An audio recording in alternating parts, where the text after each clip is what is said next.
Everything changed but the motivation. City to city, the same song on the station. Controlling the interest.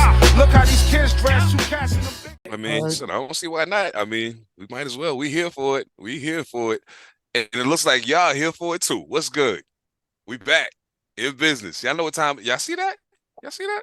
Oh, that's a little different. I know y'all used to seeing the record. This is not Pantha Politix. Y'all know what time it is. Welcome back to All Purpose. We've been off the block for a couple months. Salute to my man, JB. I hope everything get worked out, bro. I don't know. It might have to be a 4-man carousel if you come back, bro, because I got a feeling this get ready to be fun. So for those of y'all that was with us, y'all know me and JB sparked off All Purpose. I love sports, y'all know that, but unfortunately, I happen to hire 2 niggas on Pantha Politix who don't watch sports at all. So can't talk about it over there. Salute to Edom Madison and the Mojo Barnes. One love to y'all, but y'all be driving me crazy with this shit. So I put the word out on Facebook and was like, yo, I'm looking for new co-host for the sports pod. Who with it? Salute to my homegirl, Deidre Wilkes. Deidre, you are the absolute fucking truth. You are the truth. Because she pulled Evan out and was like, yo, talk to him. I was like, word? Then I hit my man Edom Madison and he was like, yeah, fuck with Ev, yo. I was like, word. That's what's up. And back in the day, before I moved out here to the West Coast, I used to work at Ruby Tuesday at Haynes Mall, and I happened to meet a brother who I noticed was on his shit like I'm on my shit. And I was like, well, now, that's my man. Not to mention, he used to hand me some cups with something in it, and I didn't know what it was. But I know that I felt a whole lot different after the fact. But anyway, so I want to introduce y'all to our new co-host. First of all, my man Evan, aka Evan Almighty. What's good, bro? What's goody, y'all? I am happy to be here, man. Hooked up with 2 good brothers to talk about some of the sports out here. Wow, yes indeed. I'm looking forward to it, man. And of course, we got my man. I just call him Phantom, so we just gonna call him Phantom. I got my man Phantom. They both represent from NC right now. What's going on, brother? How you living, man? Boy, buckle up, bro. I feel you on that shit.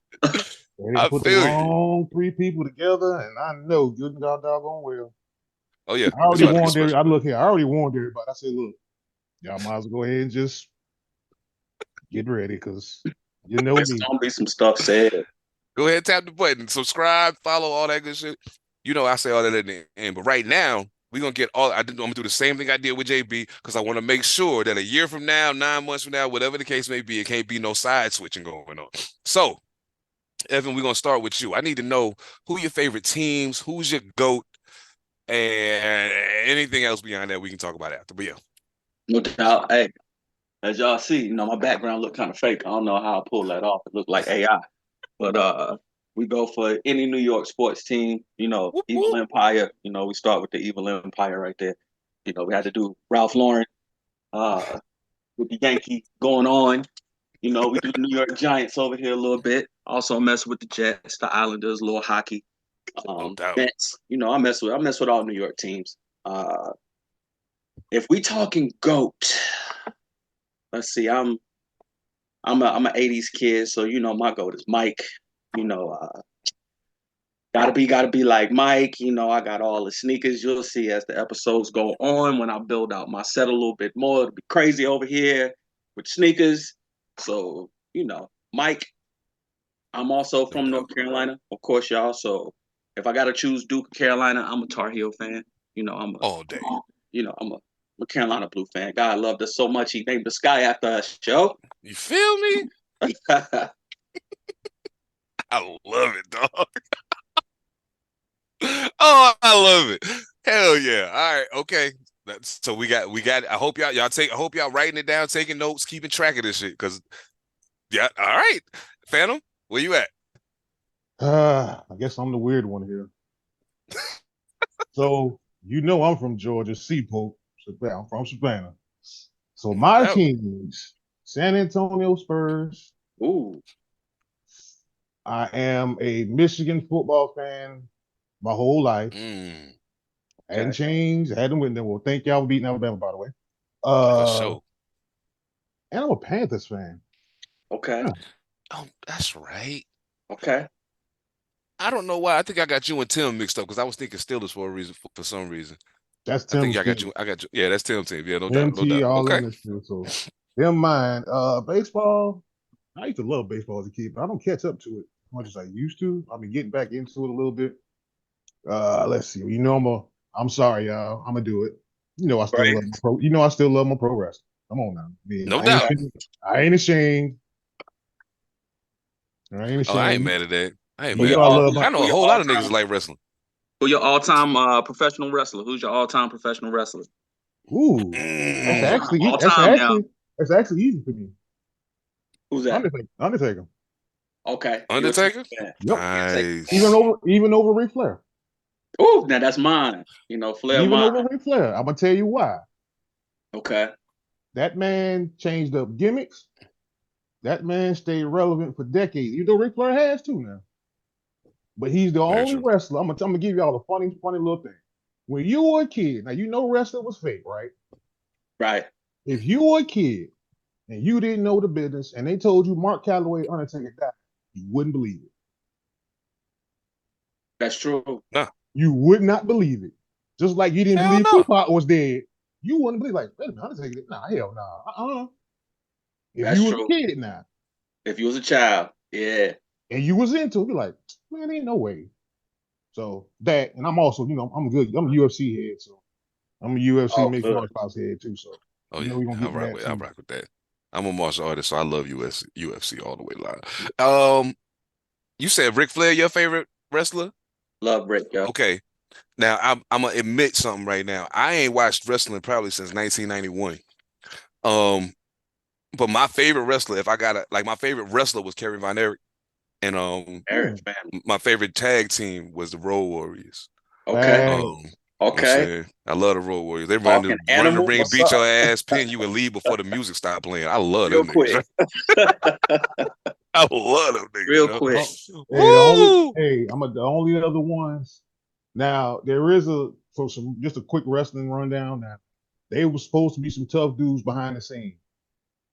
But if you hear them dudes, tough dudes, there's one man you hear. Ev, I don't know if you know this fact or not, or know this about some of this. The one you was telling me about? Ming. If you ever heard of Ming or Haku. Yeah. That is one of the probably most undisputed dudes. You just go ahead and leave him alone. Wow. Just go ahead and leave him alone. Leave him alone. Leave him alone. He didn't bit the tip of a dude's nose off. He didn't somebody. He didn't gonna use that gang goozle in the bar. They just literally say, yeah, you just go ahead and leave me alone. I'm gonna give you a story. They asked Rikishi. They say, Rikishi, Brock Lesnar in his prime, or Ming in his prime. He looked dead in the face, say, Ming. Don't even worry about it. I don't even gotta think about it. Don't even worry about it. I don't even gotta think about it. Like that shit. That's crazy. I was like, when I heard that, I was like, and then you just keep hearing the story. I'm like, what the heck? All right, well, I guess it is what it is. Yeah, I guess it is what it is. Yeah, next Now, modern era, I'm gonna have to go with Hitman. Bret Hart, Shawn Michaels. That whole team right there. Even when they became DX, that whole storyline right there was crazy. I used to love that era of wrestling. Oh, that's lit. That's modern era. Now, modern, not today. Today. Who you rocking with today? Who am I rocking with today? I love a good old RKO out of nowhere. Okay. You rocking with Roman Reigns? I like what Roman did, man. I like how they built that. The way they built that, even though it got a little bit touchy there, here and go, got a little touchy there. And you probably wanted Cody to win it the first time, but it's good that the fans stepped up and spoke up and all that. And good how they did it, because now you get from where it's looking now, you get a second iteration of the bloodline. Yeah, that's why I like it. You get that. So now, eventually, what I'm thinking, the way I'm looking at it is, you essentially get a bloodline civil war. That makes sense. Hell yeah. So you basically, because you see how Paul's portraying it, how he's looking at it, and even though Solo's saying he talked to Roman, it's like, because Roman's coming. If I got to guess, Roman's coming back as a big. He ain't coming back. That's what I think so. He ain't coming back as a heel. He coming back as a baby face.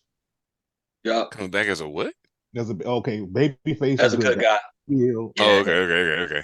See, so you gotta forgive me. Like I said, dog, I ain't watched wrestling in 33 years. Like I don't know what the hell's going on. Like a dude told me one day, he was like, "Yeah, man," and The Rock. I said, that nigga still wrestle? Like, what are you talking about right now? They bring all the old heroes out. Still, That's they crazy. didn't bring. The only thing they didn't do was the one that everybody was talking about after WrestleMania was why wasn't Stone Cold there? And I hadn't really figured that one out yet. Because Stone Cold should have been. It should have been Stone Cold instead of Undertaker. Yep. On this particular one. Now, when the lights dropped and I heard the toll come from Undertaker, I was still hyped though. I was hyped too. I was just like, yeah, I was still hyped. Yeah, Stone Cold and all this. You had three headline WrestleMania that dude. So there's rumors about why he didn't show up or whatever. I have no idea. I haven't checked into it too much as yet. But I was like, yeah, man, you did all this without him being there. We're gonna have to touch back on that next episode. Then you have to for sure. give us that info. I need that. We're gonna have to look into that.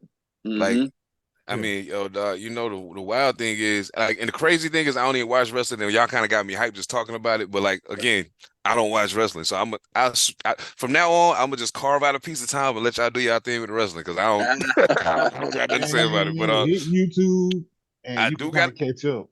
I gotta ask y'all a question though. Who that? Right now, it's a 3-point game. Yeah. Right now, it's a 3-point game. Mm-hmm. Dallas is up 3-0. Now, mind you, there's nothing inside my brain that tells me the Timberwolves can win this series. I don't think they can. But is it over tonight? Ooh, man!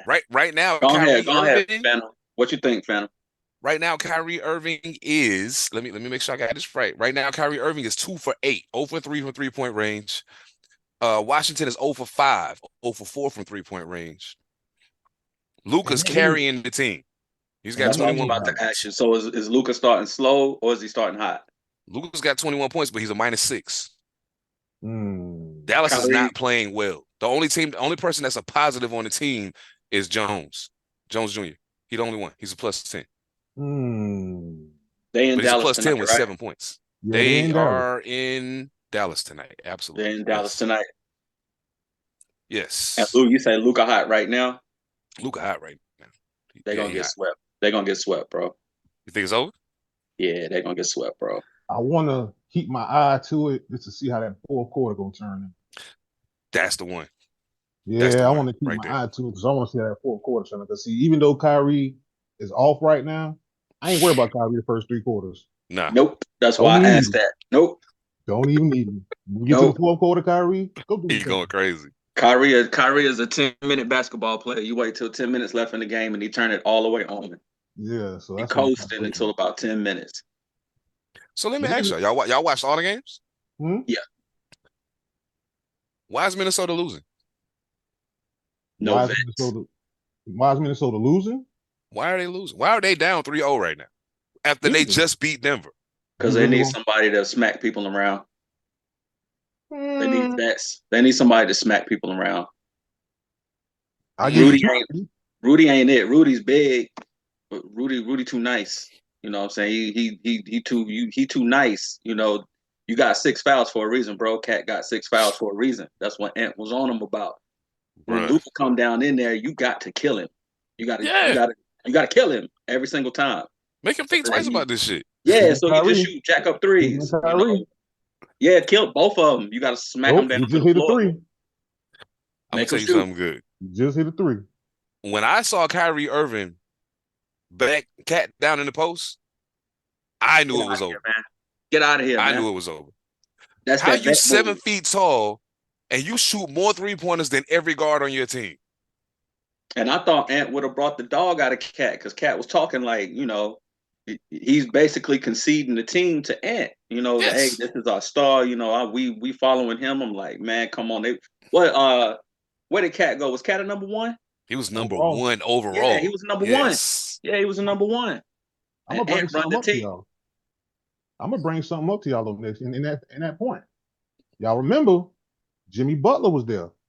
Oh, you right. Yeah. Oh, snap. You right. I remember what Jimmy said. What did Jimmy Butler say at that time? Yup, he said they were soft. He said they were soft. Their best player was soft. He already said Cat was their best player. He said he was soft. I forgot about that, Phantom. I completely forgot Jimmy Butler even went to Minnesota. Jimmy Butler told y'all what it was, and see Ant trying to bring it out of him. And see, here's the thing. I got 2 gripes with Minnesota. Karl Anthony Towns, come on, bro. You got to go down there, back your big ass in that damn paint, Punish Please, Please. please. Punish niggas. And two, this is where I'm mad at NBA voters right damn now. Fucking Rudy Gobert is not the goddamn defensive player of the fucking year. Not this year. Not this year. I told you. Not this year. That one pissed me off. Look here, I wouldn't have been mad if Bam got it. That's a good pick. I wouldn't have been mad if AD got it. But I wanted Wemby to get it. Wemby should have got it. I was looking at Jokic again. I like Jokic as an all-around player. The dude nasty. I wanted Wemby to get it because, damn it, I don't give a damn about team defense. The defensive player is a singular award. Gotcha. And defensively, he had the best stats. Wemby had the best stats, period. Thank you. Okay, let me throw this at y'all. Just hypothetical. Just a hypothetical. You telling me, what was that, game 3? Whatever that game that was, Luka did that put down Gobert on skates. Boy, put him on ice skates. You trying to tell me swap out Wemby for that? You think that really happens? Nah, Wemby blocking that shit. He ain't even gonna come nowhere near with that bullshit. That back. Yeah, he's sitting that back. So, and he just, but the thing about Luka, dog, if you read his lips after he made that shot, and he called him everything but a child of God. Get y'all ass out of here. Take y'all ass home. I'm that motherfucking dude. Y'all can't motherfucking guard me. I'm like, damn, Luka. Dog. Yo, I'm gonna tell you something good, dog. I got a whole new level of respect for Luka Doncic right now. And it ain't got nothing to do with nothing he done on the court. It's got everything to do with his post-game interviews. Oh, yeah. That dude is crazy. He was like, yeah, man, we just running all over. I'm tired of shit, yo. But, I mean, I guess that's how it's supposed to be. Like, we just running them off the court right now. I mean, it is what it is. Like, they just can't. I'm like, yo. Yeah. He talked like that. He talked like Dirk used to. I used to love Dirk, too. Dirk come to the game with his little foil, with his black woman done fixed him the foil plate. He come in smooth, never dressed up. Come in there and give you about 30. He about 35 and 5, real quick. You heard what he said. Hey, you heard what he said. TNT crew, when they asked him, say, "Well, Luka, what was you thinking when they had Rudy Gobert on me?" Rudy Gobert, he was like, "Did anybody was afraid of for the shot?" He was like, "No." He said when he had Rudy Gobert on, he was like, "Well, I know I'm slow, but hell, I know I'm faster than his ass. Right, I'm faster than him." If Luka Doncic is faster than you, you got a serious problem. Yeah. See, Luka play with that pace, though, man. He play with that pace that's hard to get with. Yeah, not too fast, not too slow. His pace, Him and Joker, to me, same guy. One's just short and the other one's taller. Yeah. That's the only difference between the two of them. They both up here. Oh, yeah. The game is the same for them. And they maybe seem like they moving in slow motion because we used to people moving so fast and being impressed with the quickness of people. The thing that impressed me about them is, hey, dog, I don't got to hurry. No. Why are you rushing? Yeah, watch this. Yeah, slow down. So they play I understand why Kobe wanted Pau Gasol, the Euro players. It's a reason that they want at least one of them dudes around because they play the game different. They play it at a different pace, like it's supposed to be played. They play it like it's supposed to be played. Absolutely. Yeah. He's like, don't worry about it. I got a whole shot clock to worry about. Don't worry about it. I got a whole shot clock.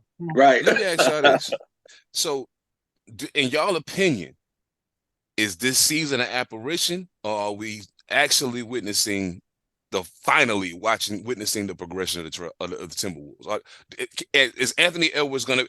Now, mind you, there's some things that's going to have to change about the way the team is constructed. I honestly feel like either they're going to have to convince Cat to play down low, or they got to get rid of him. Those are the only two options they got. Now, you're going to have to replace him with somebody else big, though, so you can continue to play defense the way you play it. But are we witnessing the actual resurgence and the come up of the Timberwolves finally now that they got Anthony Edwards there? And I think he may be the caliber of player they need to take them over the top.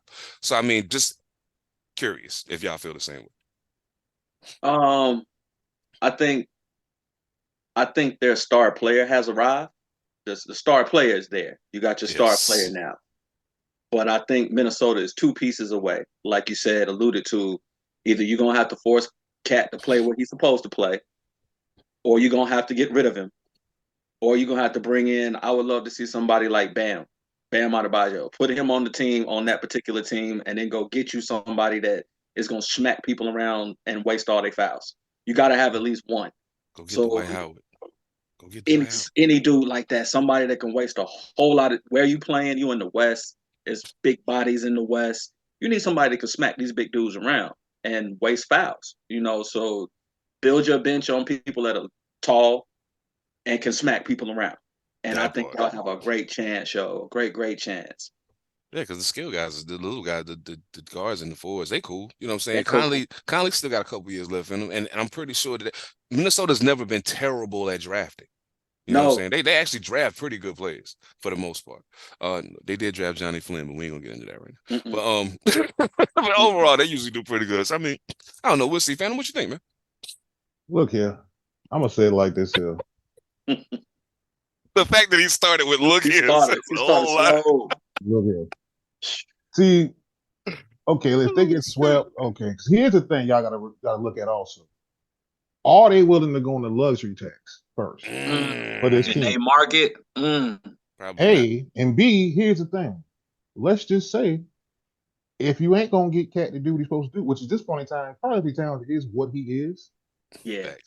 So, and with the money you're paying him, you could technically trade him and start Naz Reid.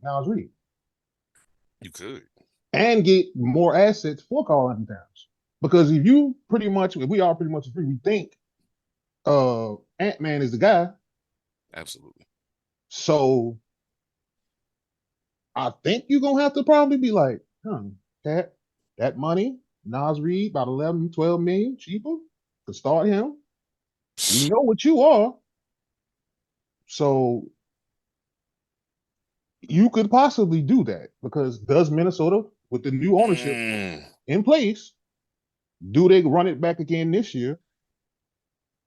Or do you go get somebody that's a couple more role players and say, Cat, we got to cut ties. You got to cut salary, bro, for what we paying you.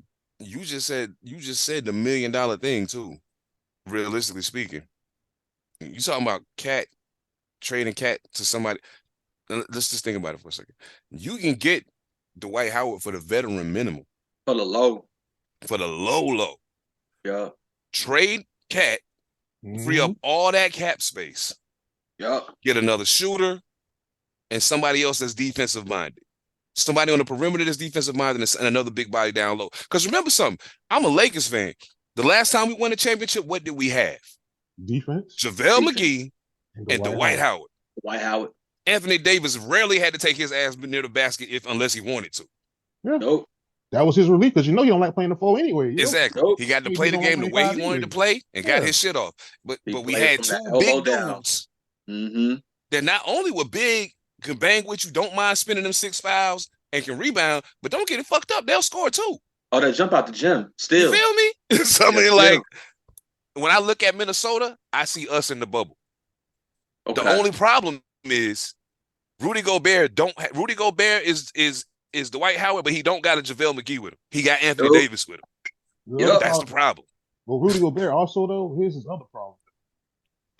Every playoff, Utah, Minnesota, when have you ever heard a defensive player of the league not being playable in the fourth quarter and being a liability in defense? Like, bro, they hunt you.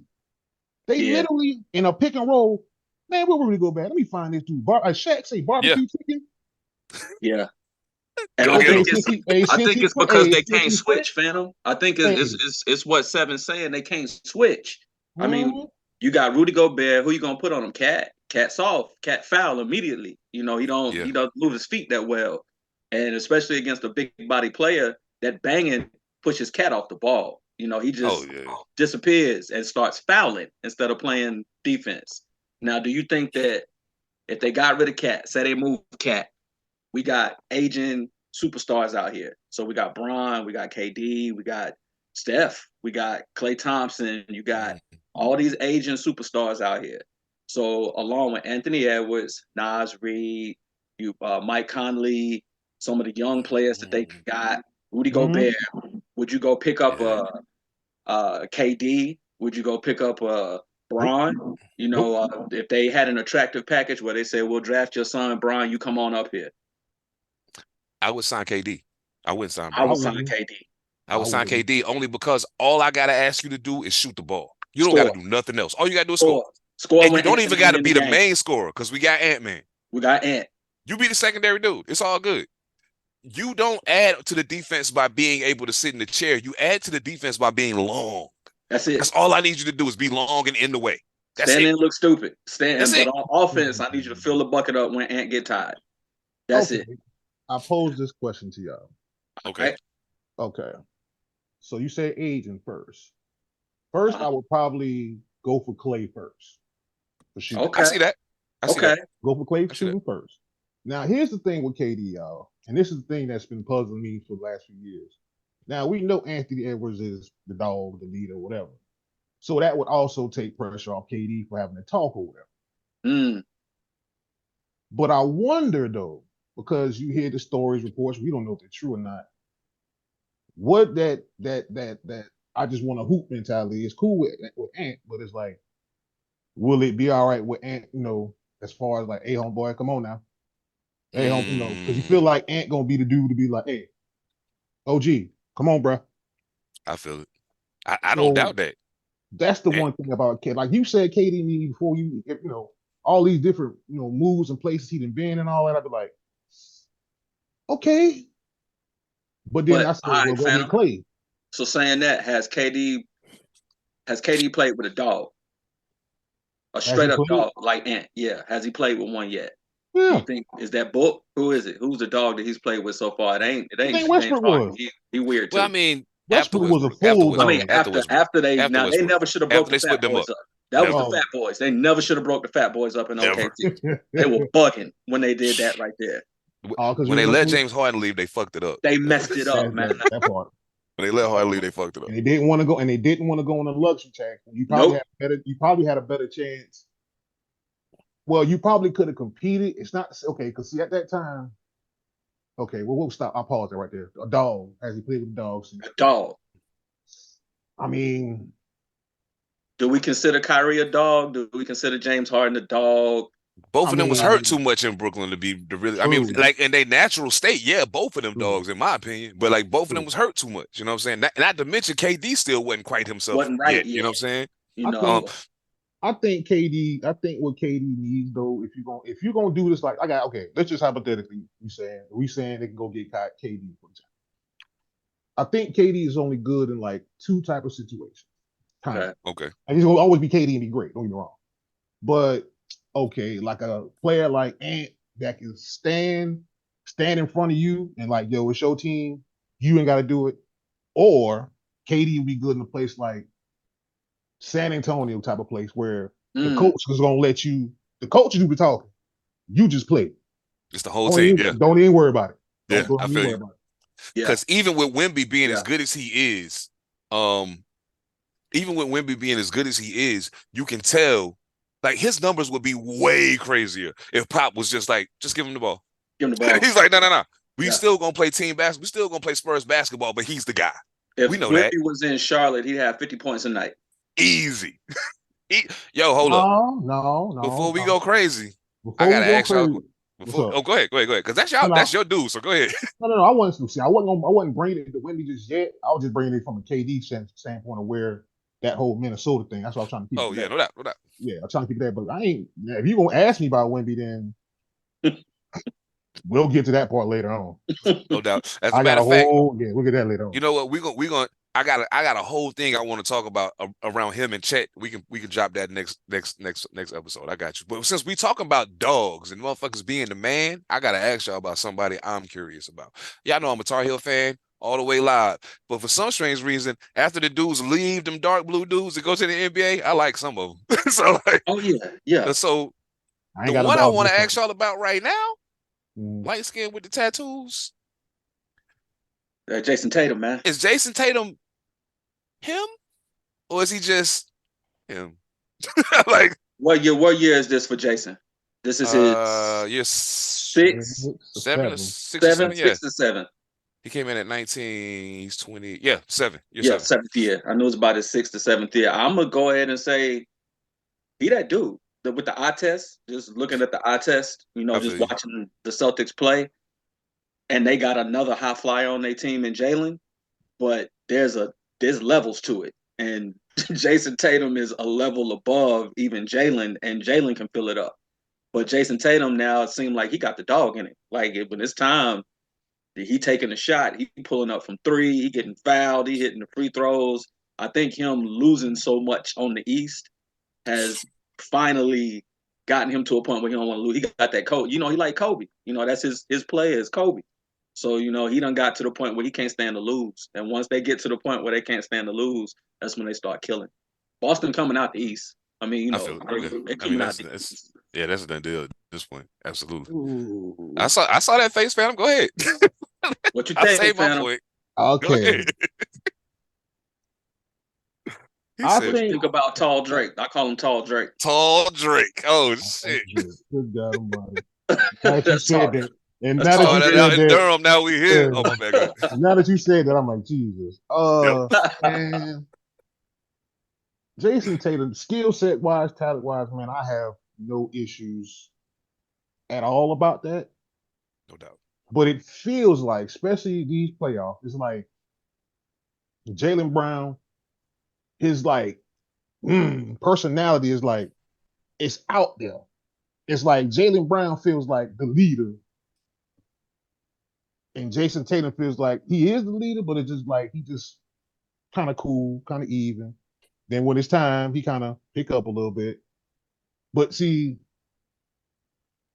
it's starting to feel like I don't know yet, but just based off the way these playoffs just went, how Jaylen Brown played, it's starting to feel like Jaylen Brown is like, I'm tired of waiting. I'm tired of taking that back seat. Like, he ain't on some beef stuff. I'm just saying, I'm like, yeah, bro. I feel that. If you won't, I will. I feel that. It looks a lot like they competing on the floor some nights. Have you ever watched the Celtics game and you'll see Jason do something and then you'll see Jaylen come down right after he do something and he trying to dunk on somebody? Yeah. It's like your turn, my turn. Your turn, my turn. Right. The last game was like that. Yeah. The last game was like that. They was going crazy, man. Right. I just knew Indiana had that shit in the bag. And then here come fucking Boston. I thought here they did fucking too, Boston, yo. God. Yeah, I thought they did. Yo. That first game one, I think when they lost that game 1 and game 3. That did it. That did it. It took the heart. Because they had it. They felt like they had both of those games in the bag, and Boston just snatched it from them. Indiana remind me a lot of Minnesota, man. Like they got their core group is great. Their core group is young. Oh yeah. And it's like it's missing something. It's missing something. Right now they're missing Tyrese is what they're missing. Big time. Right now they're missing Tyrese. If Tyrese had played, I think if Tyrese plays this last game, they win. And force him to go a little bit further. Yeah. But here's my thing with Jason Tatum, man. You don't think so? Though. I mean, the game was close until the fourth quarter. But we're forgetting one person in this. Boston. If Porzingis is hurt. Oh, yeah, I forgot. I don't even think the unicorn going to be out there. Yeah. He ain't been out there. It feels like Porzingis has found a home because he ain't got to be number 1. He ain't got to be number 2. Yeah, he could be the third option and be okay. Yeah, you can literally average 15 points a game and we'll be all right. 15, 5 assists. You feel me? And that's enough. I loved it when my Knicks got him, but he was only out there for 15 games, 16 games. I loved it when we drafted him. I was like, oh, that dude about 10. He was Wemby. Called him a unicorn. He was just Wemby. Yeah, he was Wemby. He was Whiteby. He was Whiteby. There you go, Whiteby. Shoot, White Benyatta. Rebound. Yeah, he could do everything, man. But the boy just made a glass, Mr. Glass. Now, think about something. The difference between him and Wemby, though, that you can tell the difference is that everybody already sees now, is when Porzingis was young, you kind of called him soft. Yeah. Right. With Wemby, he don't care. You can honestly tell when him and Milwaukee played. Now, Giannis won the game and scored more points. Yeah. But you can be like, all right. He ain't back down, though. He wasn't scared. He don't back down from nobody. The only thing people say about him is he need to put some weight on. They don't never say he's soft. Yeah. He's just small. You know what I'm saying? He's just thin. little. Yeah, he's thin. But that's one of my problems with Jason Tatum, too. I've watched Jason Tatum since the day he came in the NBA. And I've been like, I hate Boston. I'm a New Yorker, and I'm a Lakers fan. I hate Boston. But I like that kid. He good. You know what I'm saying?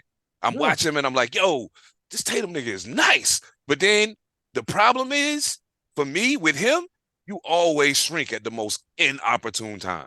I'm with that. You always disappear when you shouldn't.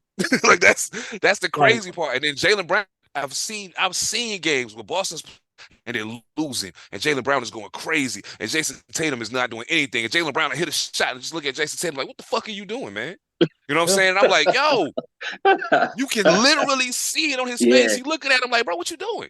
So now I look at them two dudes like, remember when Bron and Dwayne Wade played together?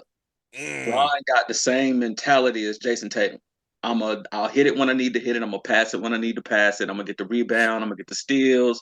I'm an all-around player. Dwayne Wade was a killer. Like, I'm scoring. Jaylen Brown. Yep. Dunking on you. I'm Jaylen Brown.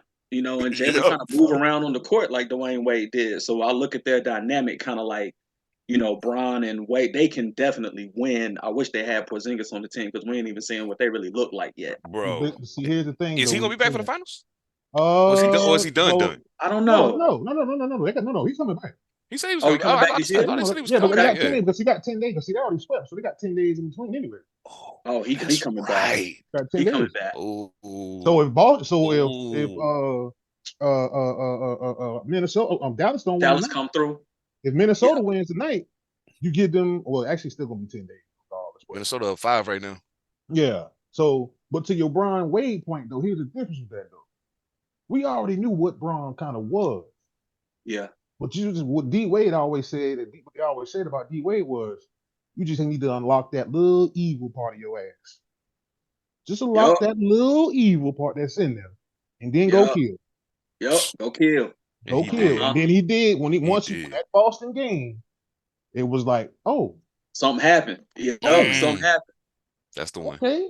What that is, it's almost like, can Jaylen Brown get that out of Jason Tatum in a way to where it's just like, or is it just not his personality? It may not even be just his personality, but I'm saying there it is. I think that's it, Phantom. I think that's it. I agree with that. I don't think it's some players are just cool like that. You know, Grant Hill was a killer, but when you saw his mannerisms on the court, he may exclaim a little bit after he dunked on you, but you know, he hand the ball back to the ref, trot back on the other side to play some defense. Mm-hmm. That's just his personality. That's a lot of them Duke players' personality. If you look at them, Cam Reddish, all of them kind of play the same. You know, I don't know if that's Coach K's influence, you know, smacking them up in the locker room at halftime. I don't know, but they all got kind of the same. Man, everybody but Christian Laettner. He was a super dog.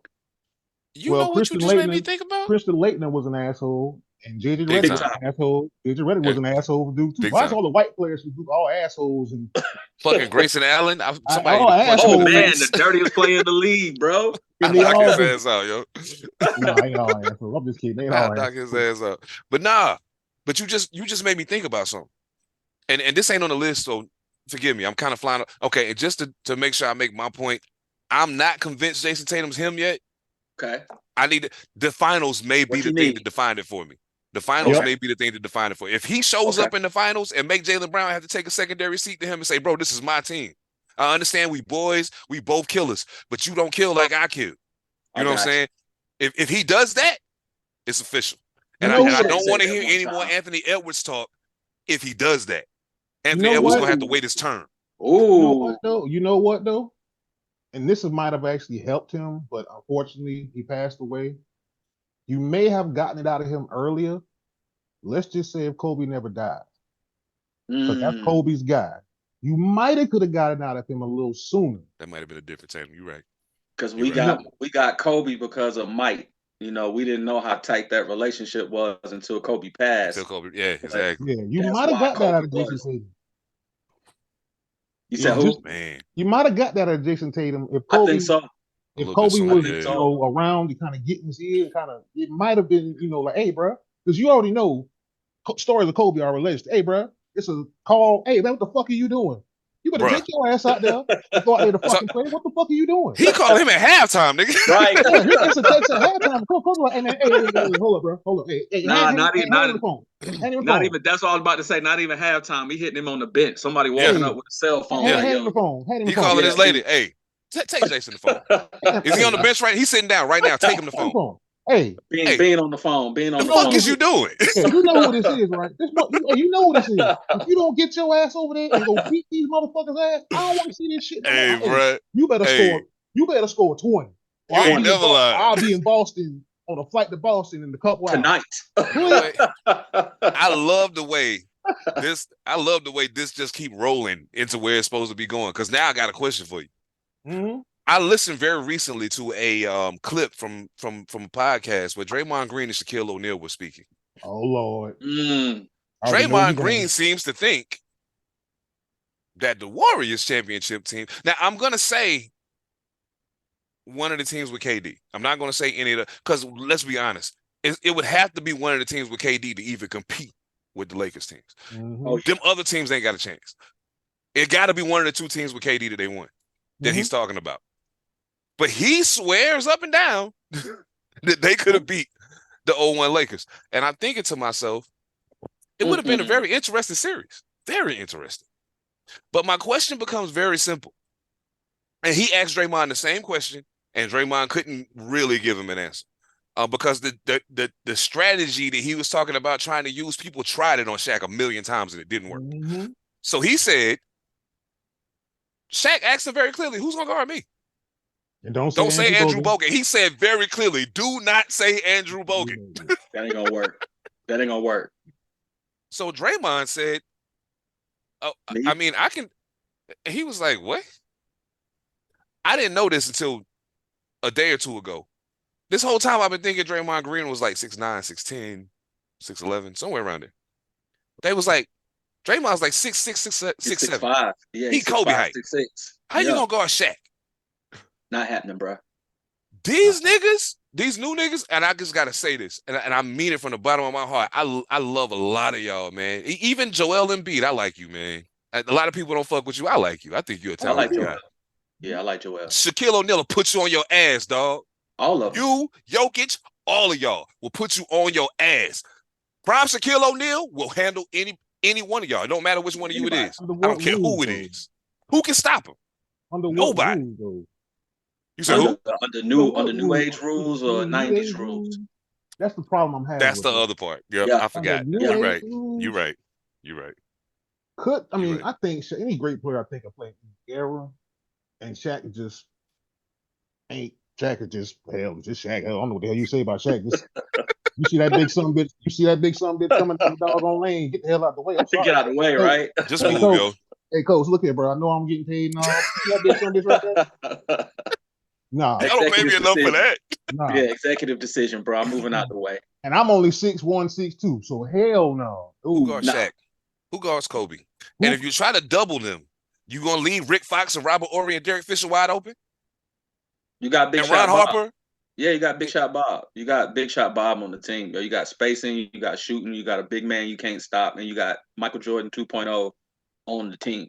So see, defensively is what you got to worry about here, because who's the better defensive team? Even if you play on the new rules, who's the better defensive team? The Lakers. Kobe can guard all 5 of Golden State's players. Just Kobe by himself can guard all 5 positions of Golden State dolo without using anybody else. Because they can't go small up front. They can't go up small up front because of Shaq.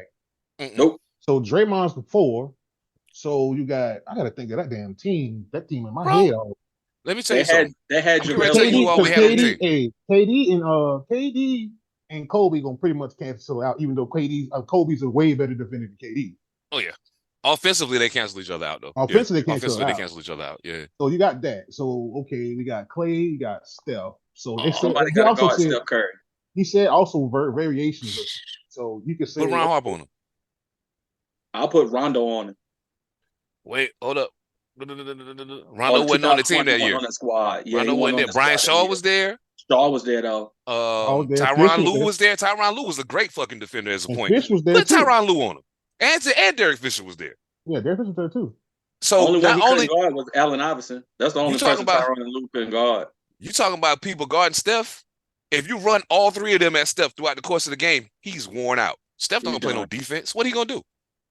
Now, the question with that now becomes though, don't let that other light skinned one sit somewhere free. Talking about Clay? Let that other one now. Oh yeah. Well, I mean, Kobe gonna be on him. Okay, you got Kobe on him. Okay, then so, damn. Clay's a non-factor at that point. He's a non-factor. What is he gonna do? Kobe's gonna shut him down, bro. Yeah, and Kobe's taller too. Kobe's taller. Yeah, and way more athletic. So I mean, like, okay, check this out. I'm gonna run it down for you real quick. And y'all, so just so y'all fans can understand the conversation, because some of y'all wasn't around for it, y'all ain't see it, whatever the case. The Lakers. Here's our roster that year, and we're talking about the year we won in 01. Crazy. We got Kobe Bryant, Derek Fisher. Greg Foster, 6'11", and he was no scrub. Fuck what they told you. Rick Fox, Devin George, Horace Grant, Ron Harper, Robert Ory, Tyronn Lue, Mark Madsen, who also wasn't no scrub on defense. Medvedenko, I can never say his first name. Medvedenko, Shaquille O'Neal, Mike Penberthy, whoever. We had J.R. Ryder and Brian Shaw pulling up the tail end on the bench. J.R. Ryder, one of the best scorers I ever seen in my life, and Brian Shaw. Phil the coach right here, right? Phil was coaching. They just put the Bulls together.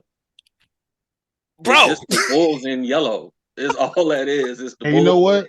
Yellow, bro. That's it. I got one for you too. You know what? You know somebody else I thought I forgot they could defend also? Who? You could bring Rick Fox in too. Oh, Rick and Devin George. Both of them play good defense. That's what they got them there for. You can bring Rick Fox right on in. You can sub out. Bro. You can take Rick. You can take Kobe off Clay and put Rick Fox on, and then let Kobe run. Yep. Do y'all remember the year that Brooklyn played Boston in the first round of the playoffs, and Jason Tatum defended Kevin Durant and essentially ruined his whole series by staying in his shit? Yeah, he locked him up. Playing physical defense will bust him up every time. He's too small. He don't like people to touch him. So just think, if you cycling in Devin George, Rick Fox, all these people, just cycling them in. Yeah. Cycling them in. Go get him. Go get him. Go get him. What KD gonna do? Ain't nothing you can do. Shoot jumpers like you do.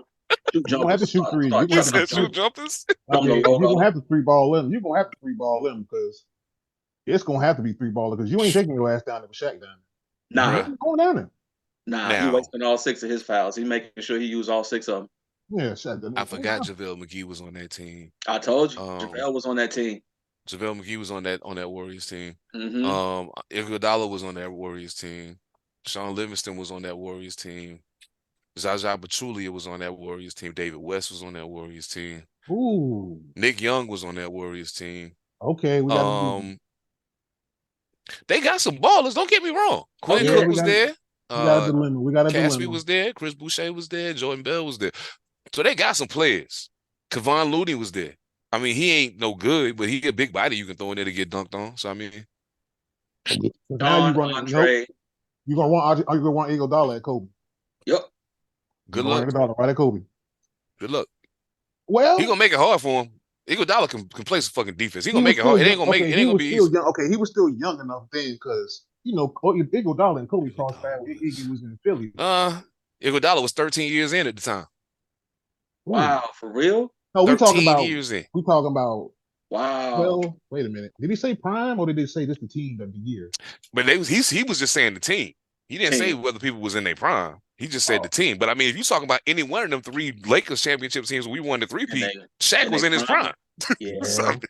Shaq was killing. He was and then Kobe.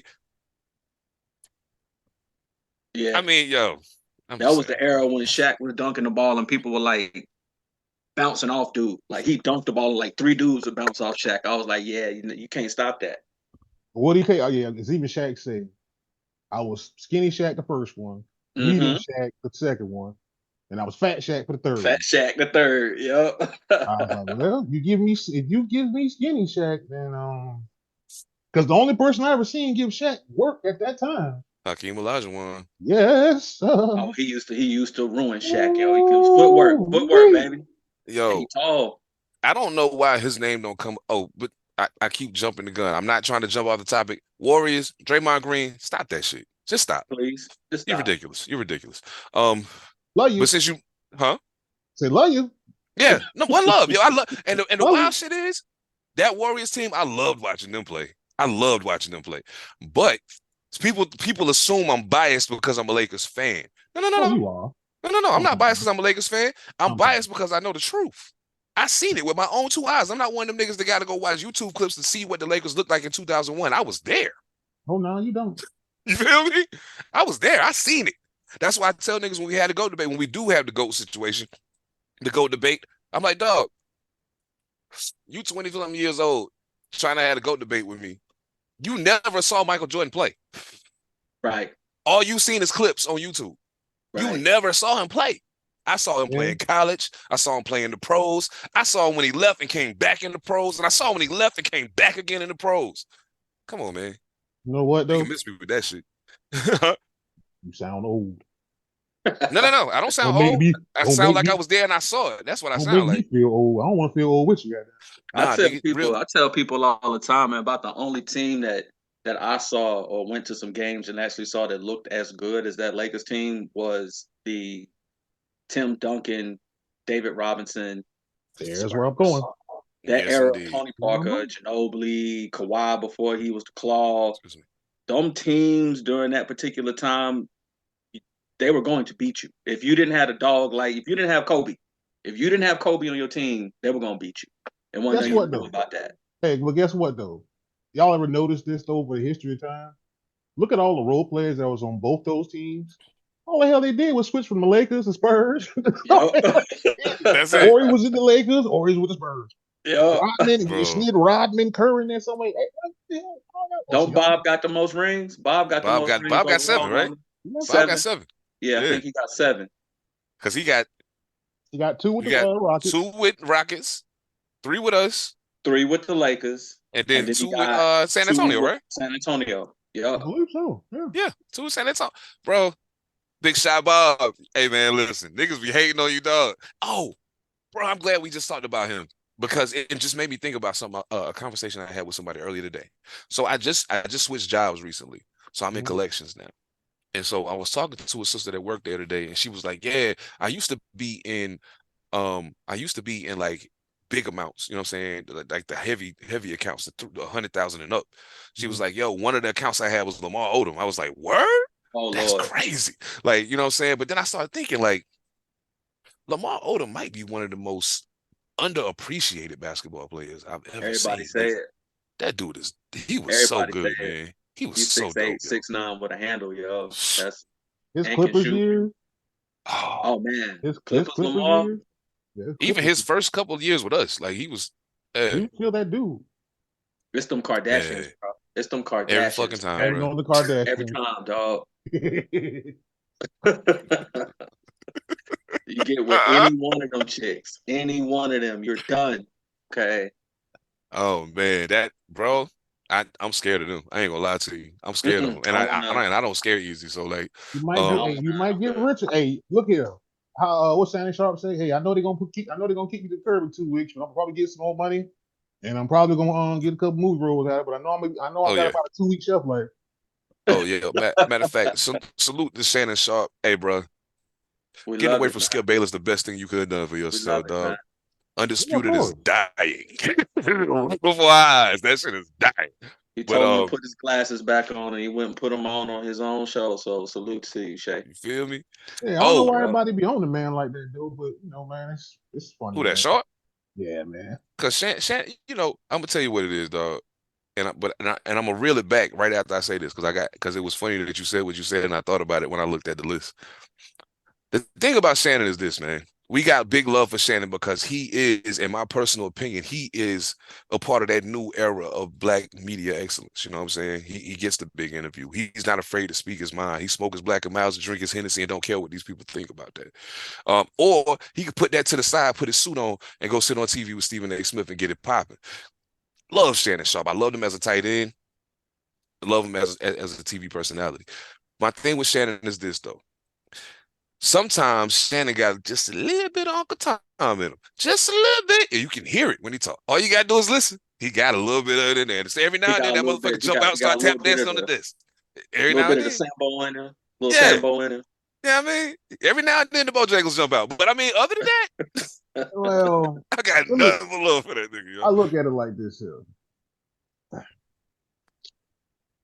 Yeah, when you on TV, bro, it's a different kind of magic. I mean, it just kind of has to be. But, and also, dog, he quirky in some ways. He's like, hey, what the hell? In some ways. But sometimes you gotta, you know what I'm saying? It's always this thing that you always say, man, it's not the message, it's sometimes the messenger. And ever since, like, you could pretty much pinpoint it, like, ever since, okay, you can say the Skip Bayless thing, the Miles and the Yak, the Goat James, and then the Cat Williams thing was just like him and that damn goat mask. I'm sick of that. The Cat Williams thing was like, all right. And I'm like, all right, bro, what the fuck y'all like? These are grown ass people. He gonna say what the fuck he want to say. I ain't gonna check no man. If I don't know, I'm gonna ask.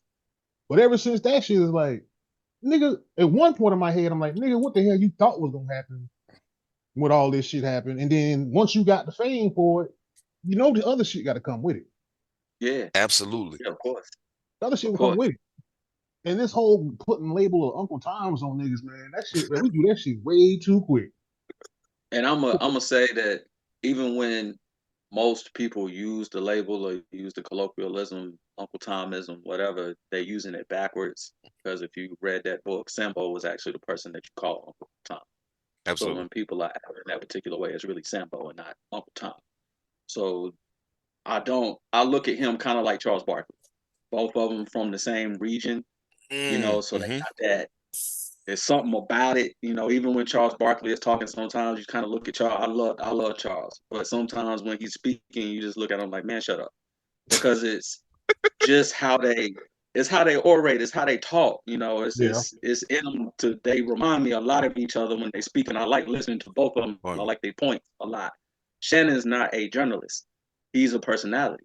Exactly. So what happened when Cat came on and they broke the internet is that other journalists actually got envious of this non-journalist having such a breakthrough, but he did that off of his personality. People like Shannon. He gets the interviews.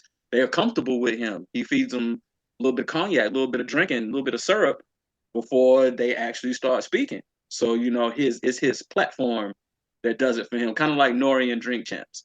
Nori's not really a journalist, but he's a rapper, a legend, but that platform that he and EFN got set up, you're giving them drinks, you're giving them smoke. Of course you're going to get great interviews. Shannon got a winning platform, and he's a good personality. So Uncle Shay was great branding.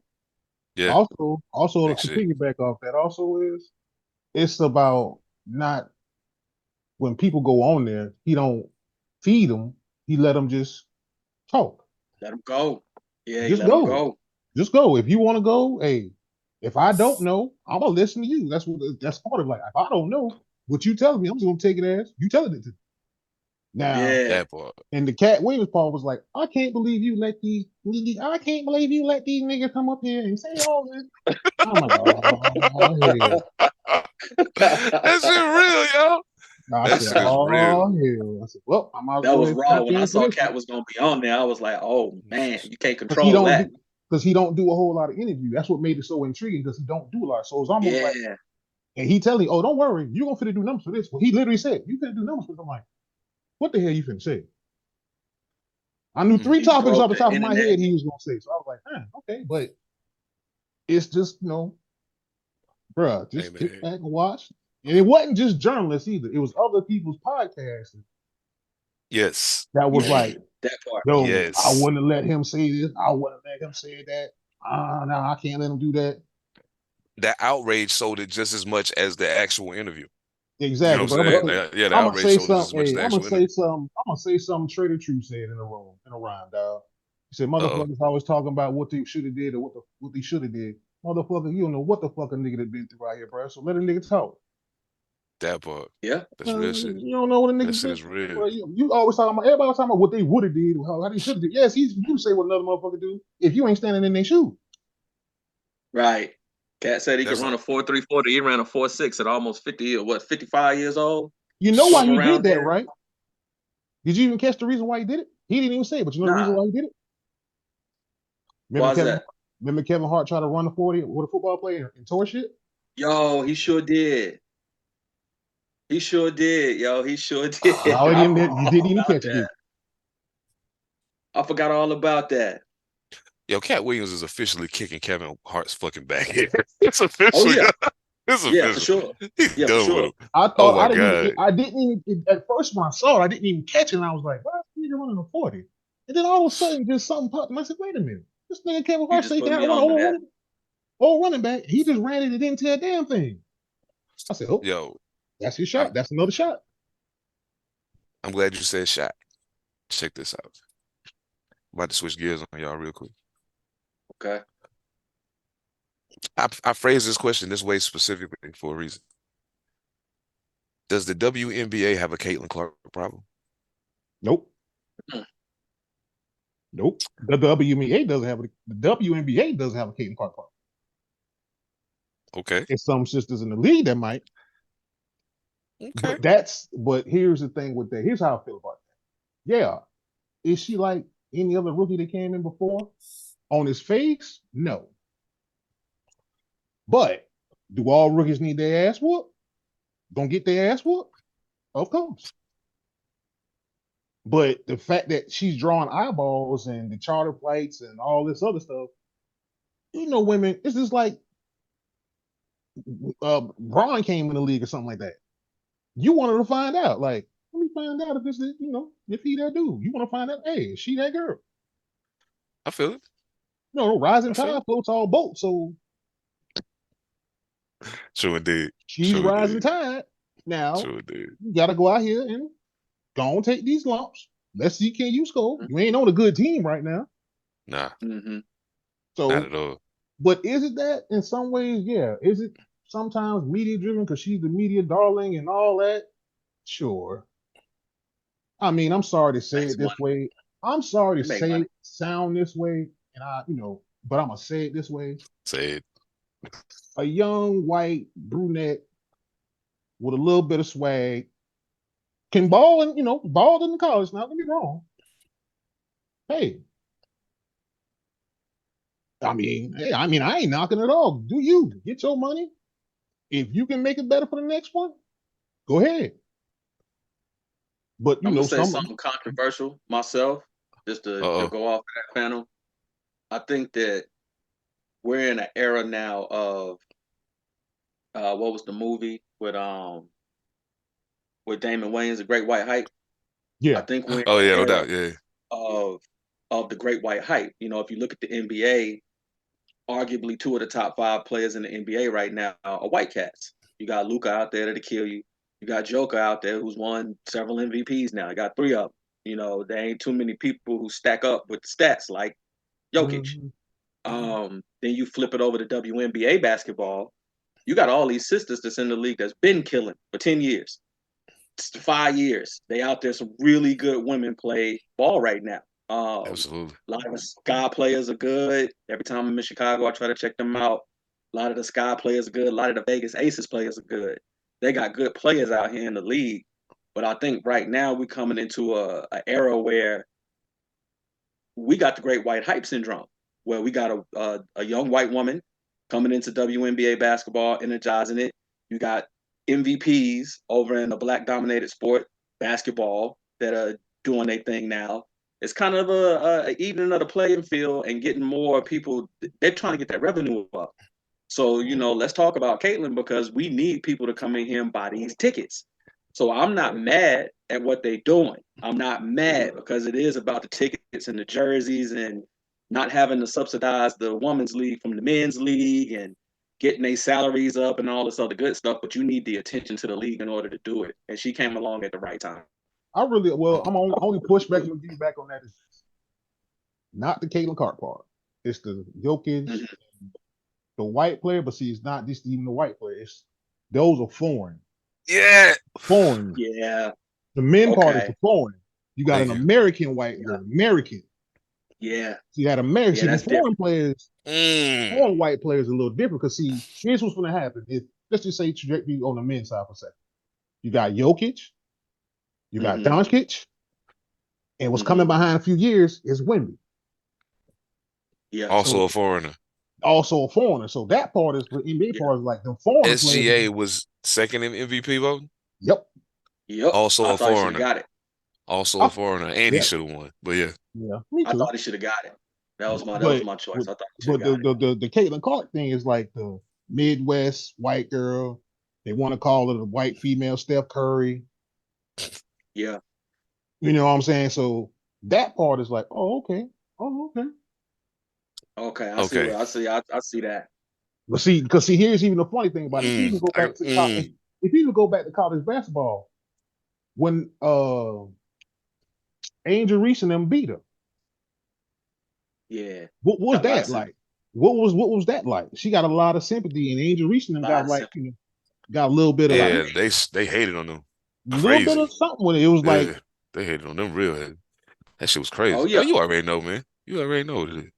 Yeah, she did that right there. Yeah, it was. And I give it to Caitlyn in the league this year. She's played, I think, somewhere around 35 games now, something like that. And she's averaging 17. She's averaging 17 points. I think she got like 3 assists, 5 assists, something like that. Six dimes. Six dimes. Yeah, 6 dimes a game on a bad team. But she also averaged 5 turnovers a game. Yeah, and that's the part that's killing her. Is the turnovers, because she's seeing that these are women. These grown women I'm playing with. She's shooting 37% from the field, 31% from 3. She is shooting 88.9% from the free throw line. So that's really good. Shooting her 30s from the field, that ain't good. Especially when you're known for scoring. Supposed to be the Steph Curry. Yeah, you're the scorer. Exactly. You're the should be shooting the 40s for sure. Precisely why when Rashad McCants went to the NBA, I laughed. Look at your ass now, nigga. I can't stand that motherfucker. And I'm a Tar Heel fan, but I can't stand Rashad McCants. Anyway, whole nother conversation. But both of y'all said this perfect thing to set this up, because I agree and disagree and then agree all at the same time. I agree. It's not really the WNBA's problem. However, it becomes the WNBA's problem if enough of your black superstars who carried your league before this girl got here be like, hey, man, I can go do this and make more money. Like, you wildin'. You know what I'm saying? Like, now, mind you, I always go overseas and make more money. You can always go overseas. Now, but after that shit that happened with Brittany, how many of them are willing to take that risk now? You know what I'm saying? Yeah. So, exactly. They shook. Here's the thing. And you open the door directly for it when you brought it back to Luka and Joker. And you open the door when you said something about her being the... Think about it. If the WNBA wants to stand on its own 2 feet and not have to be subsidized by the NBA, they got to bring in more money. Mm-hmm. That's the very first thing they got to do. And secondly, the only way they're going to bring in more money is they got to be able to get the best women players to come play with them.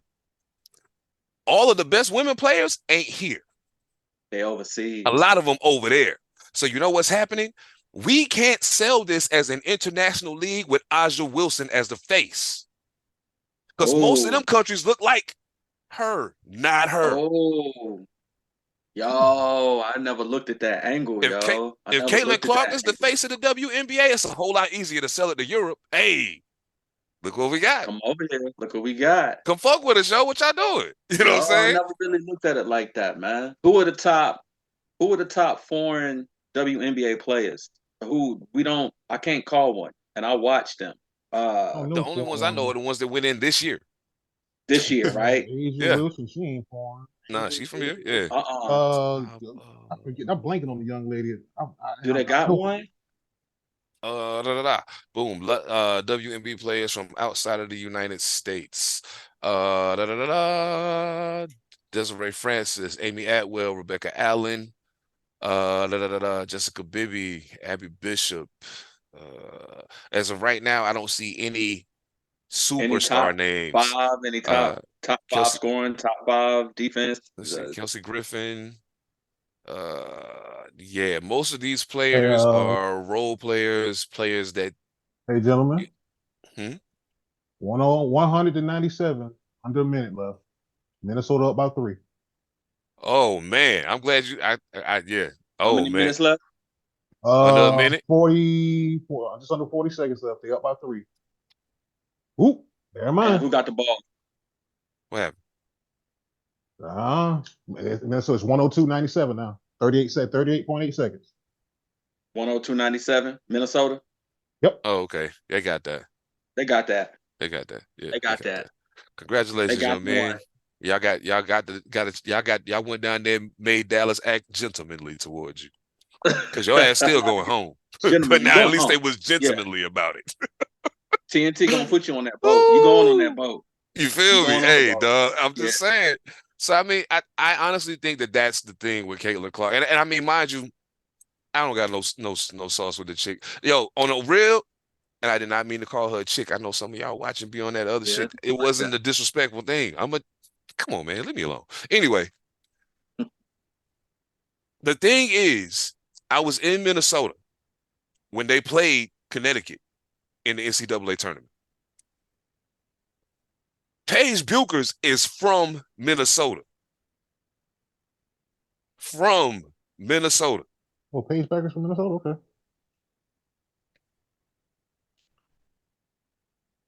Everybody in there was screaming for Caitlin Clark. That's crazy. That was the moment I realized, she the truth. This is different. Let me pay closer attention to exactly what's happening right here. Because I can see she can play. Cool. But I also saw that when South Carolina ain't let you come off them screens all clean and shit, you wasn't quite the same player. And who else was watching that? The ladies in the WNBA.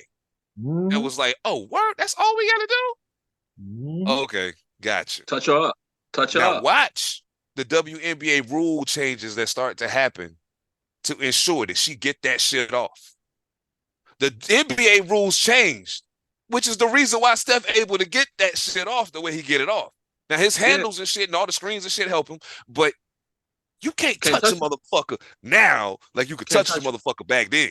You know what I'm saying? That's why people say that AI would have put up 50. I'm listening to you. I just saw that turnovers happen. That's why I shoot my edge. Oh shit! I'm looking too. I had to turn it on myself to see. I had to see the turnover just happen. That's why I looked up. Like, oh hell no! Watch when the rules change. Like Allen, Allen Iverson. I heard Kobe say it, and I agree with him wholeheartedly. If Allen Iverson is 6'6", we having a whole different GOAT conversation than the one we continuously have.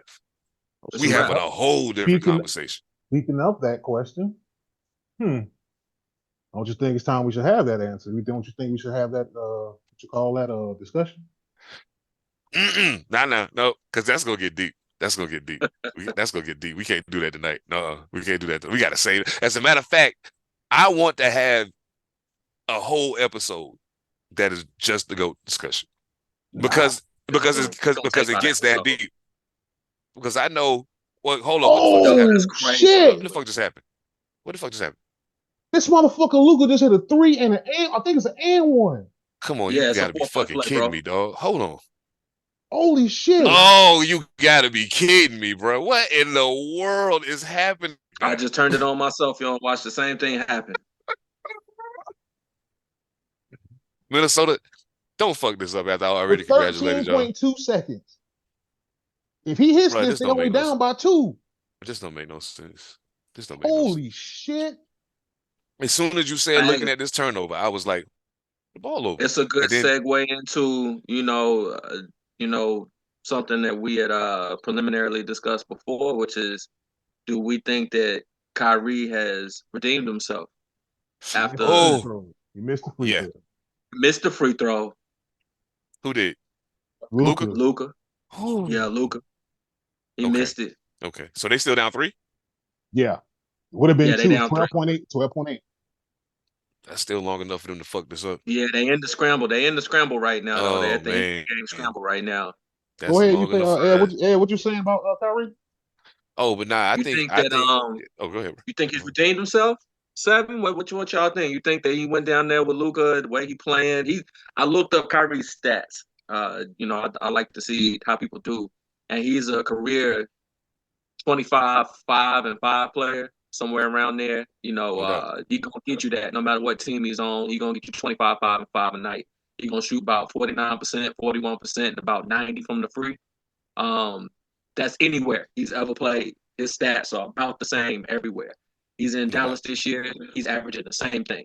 25, 5, and 5 a night, shooting 40% from everywhere, over 90% from the free throw. To me, I don't think Kyrie ever did anything to have to redeem himself. He's been the same player ever since he won the ring with LeBron. He's the reason why LeBron won that ring. If we really gonna talk about it, like really discuss it, if Kyrie wasn't playing on that team with LeBron James, there's no way they won. There's no way. LeBron James couldn't have won that with JR. They couldn't have won that. I don't think he got to redeem himself, dog. I just think that he's finally found somewhere where he's comfortable not being the man. You know, he wasn't comfortable not being the man with LeBron because LeBron just took up so much of the everything. You know, kind of like playing with Mike, I guess, or playing with Kobe. So now he playing with Luka. Luka don't even want the light like that. He don't care. Nah. You know, so I think Kyrie likes that because Kyrie don't care. So you got two dudes on the team who we just coming out here to kill and play some. We just hoop. We just out here playing ball, man. We just hoop. We out here playing ball, man. Fuck the dumb shit. I love that, man. I love it. Yo, himself? I don't think so. I don't think he had I kind of do. I kind of think he did. What you think, Phantom? I feel you. Go ahead. Okay, you wanted away from LeBron. Yeah. So you go to Boston. That's your team. Now, imagine first and foremost, if this Kyrie was on that Boston team right now, what would it look like? Hell on wheels. Oh, that'd be nasty. So you went there. Then They'd already been somewhere resting, waiting for the next team to show up. Then you went to Brooklyn. Yeah. You chose to go to Brooklyn, and then y'all got nowhere near to the finals. Now you can take the off-court stuff that some of the city said about books and all that other bullshit, fine. But from a basketball winning standpoint, yeah, because you later than admitted out your own mouth in so many words that, man, I understand what LeBron was trying to teach me. I just didn't. And now all he's doing now is he's comfortable. He's somewhere where he's happy. He's appreciated. And he could just sit back and do his thing and just be him. Until Anthony Edwards opens his mouth, and then in which case we see how that turned out. Man, look, don't ever. It's certain shit you just don't supposed to. Okay, let me not get too carried away with that. I'm gonna go ahead and answer the question first.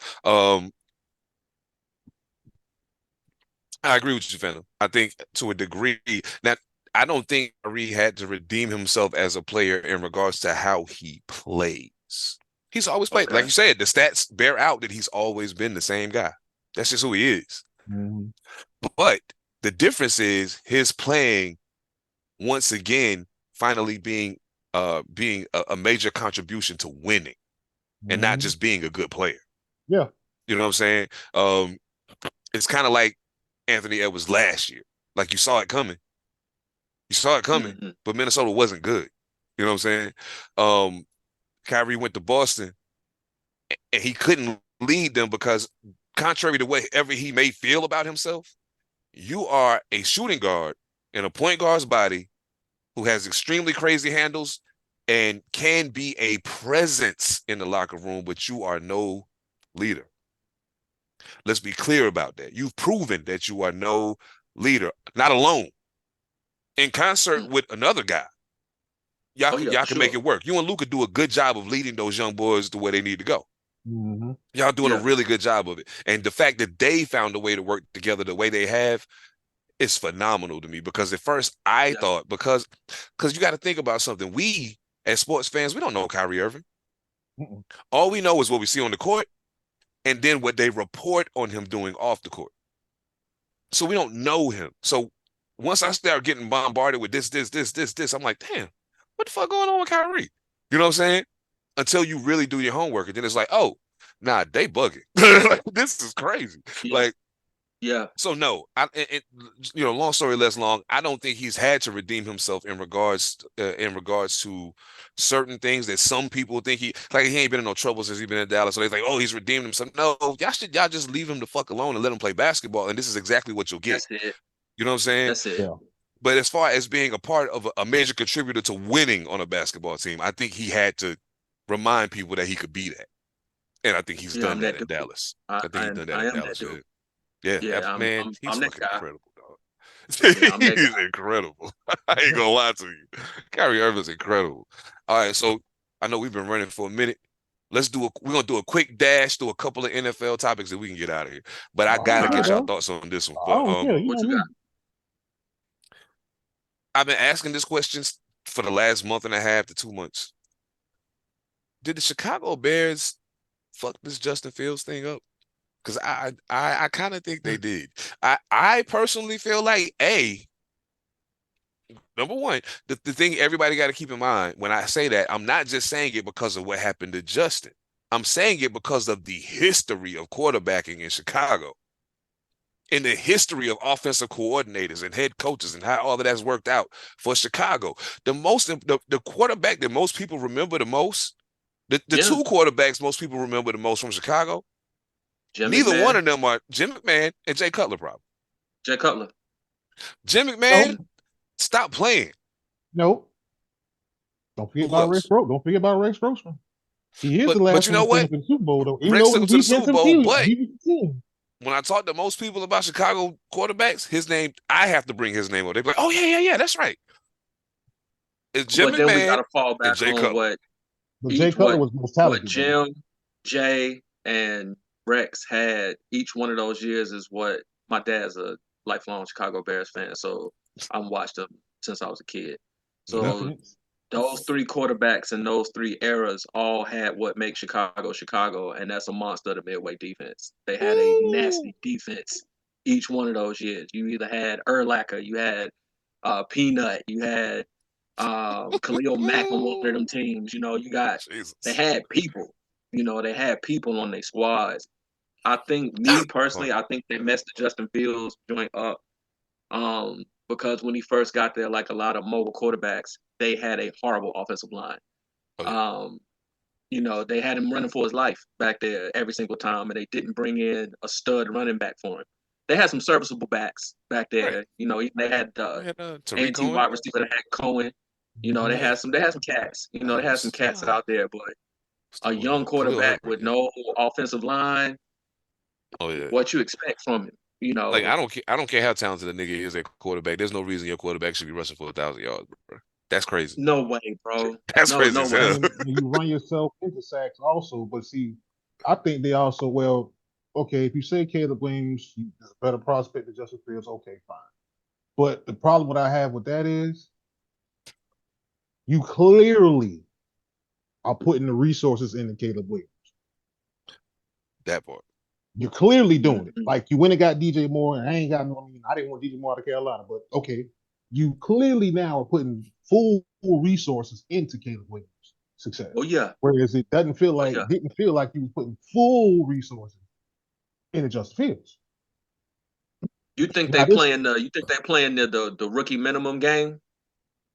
Do you think that Caleb is gonna be like?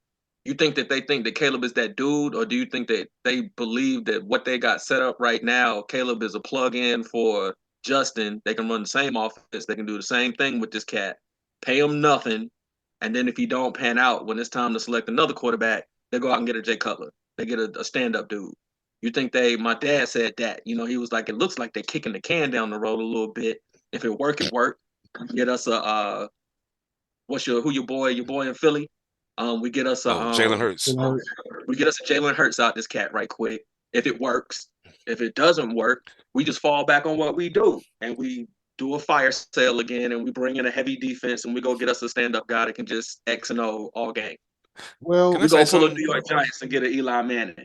I just want to say one thing real quick, and then Phantom, go ahead and say what you gotta say. But I gotta say this, and there's people that give me hell for this, and I don't care how much hell y'all give me for it. I'm not sold on that kid, yo. I'm not. I don't think he's as good as anybody say he is. Not Caleb Williams. I'm not sold on him. Not at all. I don't think he's that good. Not? Every time what you think he need? When I watched him play, I didn't see number one draft pick quarterback. I watched most of the USC games this past college season because I hadn't really watched him play before that. You know what I'm saying? So I was like, well, let me see what he's doing. I saw flashes of moments where he looked like, you know, maybe I am the quarterback they say I am. And then not long after I saw that, I saw a train of things that let me know that he wasn't.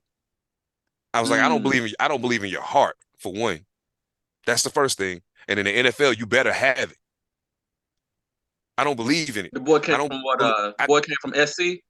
Yeah, I don't know, man. It's something about him that don't vibe with me. I don't know. I just don't think he's that good. I think. See, and I feel the same way about Bryce Young. How you feel about that, Phantom? How you feel about Bryce Young and Caleb? Kind of the same too. A lot of hype, a lot of supposed to be the man. Ooh. We don't know. That's a good comparison. But Bryce came into the league, and Bryce came into no offensive line. So what do you expect out the young cat if he got to run for his life every third down. I think, okay, I'll touch Bryce first. Okay. That whole situation, I wish I could be a fly on the wall, but a fly on the wall. I wish I could have, somebody from the inside could tell me. I don't, okay, when they draft Bryce Young, was I like, okay? I was like, okay. But see, the dysfunction that he walked into, because I feel like some of them wanted CJ, some of them wanted Bryce. And then, okay, once you got him, it's too many roosters in the damn hen house, because why you going from Thomas Brown calling plays, back to Frank Bright calling plays, back to Thomas Brown calling plays, then you don't really have a good enough team around him to begin with.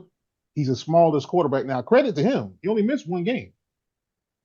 So he was still to beat. He was still to beat, and he held in there. Yeah. So that told you something. He got something in him. But it's just that it seems like it was too many directions and too many people saying too many things. When you have what they called at the time was one of the best staffs they assembled, but then how the hell is that possible? Because who's really the lead dog? You got to do like Jim Caldwell. He's still sitting in there now. So that tells you something. Jim Caldwell is still in the Panther organization. So I should tell you something like that. So you won't know yet until you see it this year, and then we'll let it pan out, let itself play itself out. Seems to be stability in that now. I don't really care about Dave Temple right now. That's just, Dan Morgan's Dan Morgan. He's going to do what he's going to do now because he took over. So I ain't even worried about Temple. Now, if I flip it over to Caleb, here's what I'll say. Okay. Think about the quarter. Okay, so Caleb Williams played on a Lincoln Riley USC. No doubt. And he's been called a pretty good quarterback whisperer-ish. I don't know what Caleb Williams is, but the one thing they are doing is that rookie wage scale is the key. Mm-hmm. That is the key because so my dad said, 4 years. You got 4 years. 4 years for him to pan out. To figure out what he is. So put all the assets around him. Let it see what he is. Now, if he turns out. Justin only got 3. True.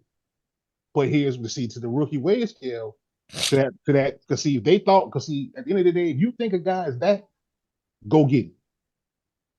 Yeah. Let the shit fall with me. Just go get him. Yeah. And they figured, all right, we got a number 1 pick, so we want him. So now they botched the whole trade. Don't get me wrong. They fucked that whole damn thing up. I don't know what that was all about, bro. They fucked that whole thing up. Yeah, that was crazy. But they get like they got a 4th rounder? 4? Like a 4th, 6th? 4th and something lower than that. Like they got 2 out of it. Christ. They got some horrible picks. They basically gave him away. So for Justin, this actually becomes more of a win-win for him. Because of course, you're gonna sit behind Russell Wilson unless you're gonna sit behind Russell Wilson unless Russell Wilson put a Russell Wilson like he did on Matt Flynn. That's about the only way that's gonna happen. Unless Caleb Williams put a Russell Wilson on him. I mean, not Caleb Williams, Justin Fields. Justin Fields. Because you want a stable organization for the most part for Pittsburgh. I think they just brought the boy in just in case Russell get pancaked in the first 2 or 3 games. Now, see, I'm gonna give you another one on this subject, another quarterback. Since we on this topic, I'm gonna show y'all. Okay.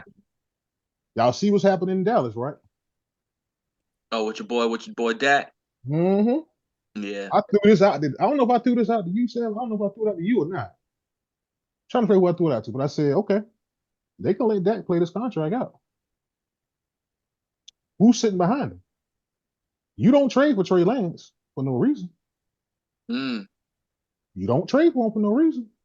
And what does every head coach think and say they can do to a quarterback with talent? I can fix him. So you think they brought him there not to pay Dak again? Haven't they paid Dak one time already? Yeah. Yep. So are you really gonna pay?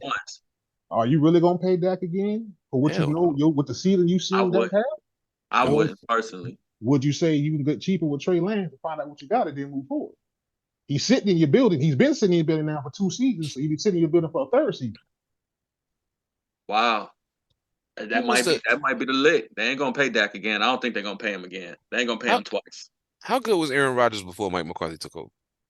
Not wasn't somebody else the coach and then he took over? No, McCarthy was the coach. McCarthy was already the coach when he got there. Yeah, but remember, Aaron Rodgers, I believe, he tore his broke his collarbone or broke something. I And think it Mike was his McCarthy collarbone, and they kind of redid his motion, redid his throwing motion, and re-improved it all that. And you got Aaron Rodgers you saw. So is it feasible that Trey Lance, I mean, don't get me wrong. I forgot about that part. So now you're making me look at this different. Okay. Yeah. Trey Lance is like, oh, well, he was with San Francisco. Okay, cool. He was young. Trey Lance is only 22. Him and Bo Nix are the same damn age. Mm-hmm. So he's been in the NFL for 3 seasons now? 2 or 3 seasons? Yep. 3 seasons. So, 1, 2. What do you really like? Would you really pay that money, that heavy money? Or just say, hey, I got Trey Lance. We think he can be something. We're gonna find out. And then you say, okay, I can pay CD, I can pay Micah. Yep. And then one thing you can say about the Cowboys, love them or hate them, they draft pretty damn well. They really do. Especially linemen. Absolutely. They front office is the business. Yeah, they find offensive linemen out of the damn. They didn't draft Hall of Fame linemen. Hell, if Travis Frederick don't retire, hell, he was one too. Yep. So you gotta think about the Cowboys fans. Y'all fucked up the Tony Pollard situation. I just want y'all to know that. Oh man, but it's terrible, okay. Man. Y'all fucked that up. That money, man. Yeah, y'all should have went. Y'all should have did something different with the way y'all handled his situation because he's not. And now this is the thing I will say. I'm not a Dak Prescott fan. I'm not convinced that this is the thing though. I can't take away what he's accomplished in the regular season. You can't take that because we see it happen with our own 2 eyes. It's like, nah, he literally did it. It ain't by accident. You know what I'm saying? Yeah, you go crazy. But this is the thing I had to start looking at. Dallas's rankings in the offensive standings and then his passing yards and where he stands usually in that category. I started looking at how much of that is produced by him throwing the ball and how much is produced by what the receivers do after they catch it. CD Lamb's yak numbers are incredible. Even Michael Gallup, before he got hurt, yak numbers were incredible. These guys will catch a ball on a 5-yard, 10-yard slant and be gone in a heartbeat. And it ain't just running away from niggas. It's juking and running over motherfuckers in the whole 9 yards. So I'm like, yo. Then you have instances where he threw a screen pass to Tony Pollard and he took it 65 yards for a touchdown. Mm-hmm. You know what I'm saying? So I'm like, yo, he really ain't dotting motherfuckers up like y'all think he dotting motherfuckers up. A nigga like Patrick Mahomes is really dotting motherfuckers up because he got to do it. Well, he ain't got a choice. Not this past season, but not this past season. Nah, he struggled. You know what I'm saying? But I'm saying, to me, Dak Prescott is okay. So we got Danny Dimes. Who the quarterback in Washington now? They just drafted the quarterback, right? They drafted Jaden Daniels, right? Probably Jaden Daniels. Jaden Daniels. Yeah. Jalen Hurts. And Dak Prescott. Mm-hmm. Okay. Out of those 4 quarterbacks, now we ain't seen Jaden Daniels yet, so we don't know who he is. We have no idea. All we know is what he was last year, and that was against college competition. So we can take him out of the conversation. Out of them other 3 quarterbacks, Danny Dimes is probably the weakest link. Yep. But if you put his numbers running the ball and throwing the ball together, as far as yardage goes, it's comparable to what Dak doing. Nah, it really is. Just in the number of yards, not the touchdowns, not in the touchdowns, not in the effectiveness or the effect that yardage is having. None of that is the same. But he put the numbers up because a lot of it is garbage time stats. Yeah. You got to think about it. That's when a lot of his statistics come. So yeah, Danny Dimes is definitely the weakest link. Is Dak Prescott a better quarterback than Jalen Hurts? At this point, no. No, I say no. At this point, no, because you came close to doing the ultimate goal, which is winning the Super Bowl. So, and you would have carried to that. And Danny Dimes at the bottom of the pool. Him and Dak making the same kind of money. It's real close how much money they make. Yeah, we gave Danny the franchise, and that's why we lost Saquon. So yeah. But to your other point, though, I'm piggyback on something. To that Tony Pollard thing, they didn't fuck that up. You know how they fucked up? You got a big son bitch that trains in Texas. You got a big son bitch that was sitting in your backyard in Texas, about 6'2", 245 pounds. Derrick Henry.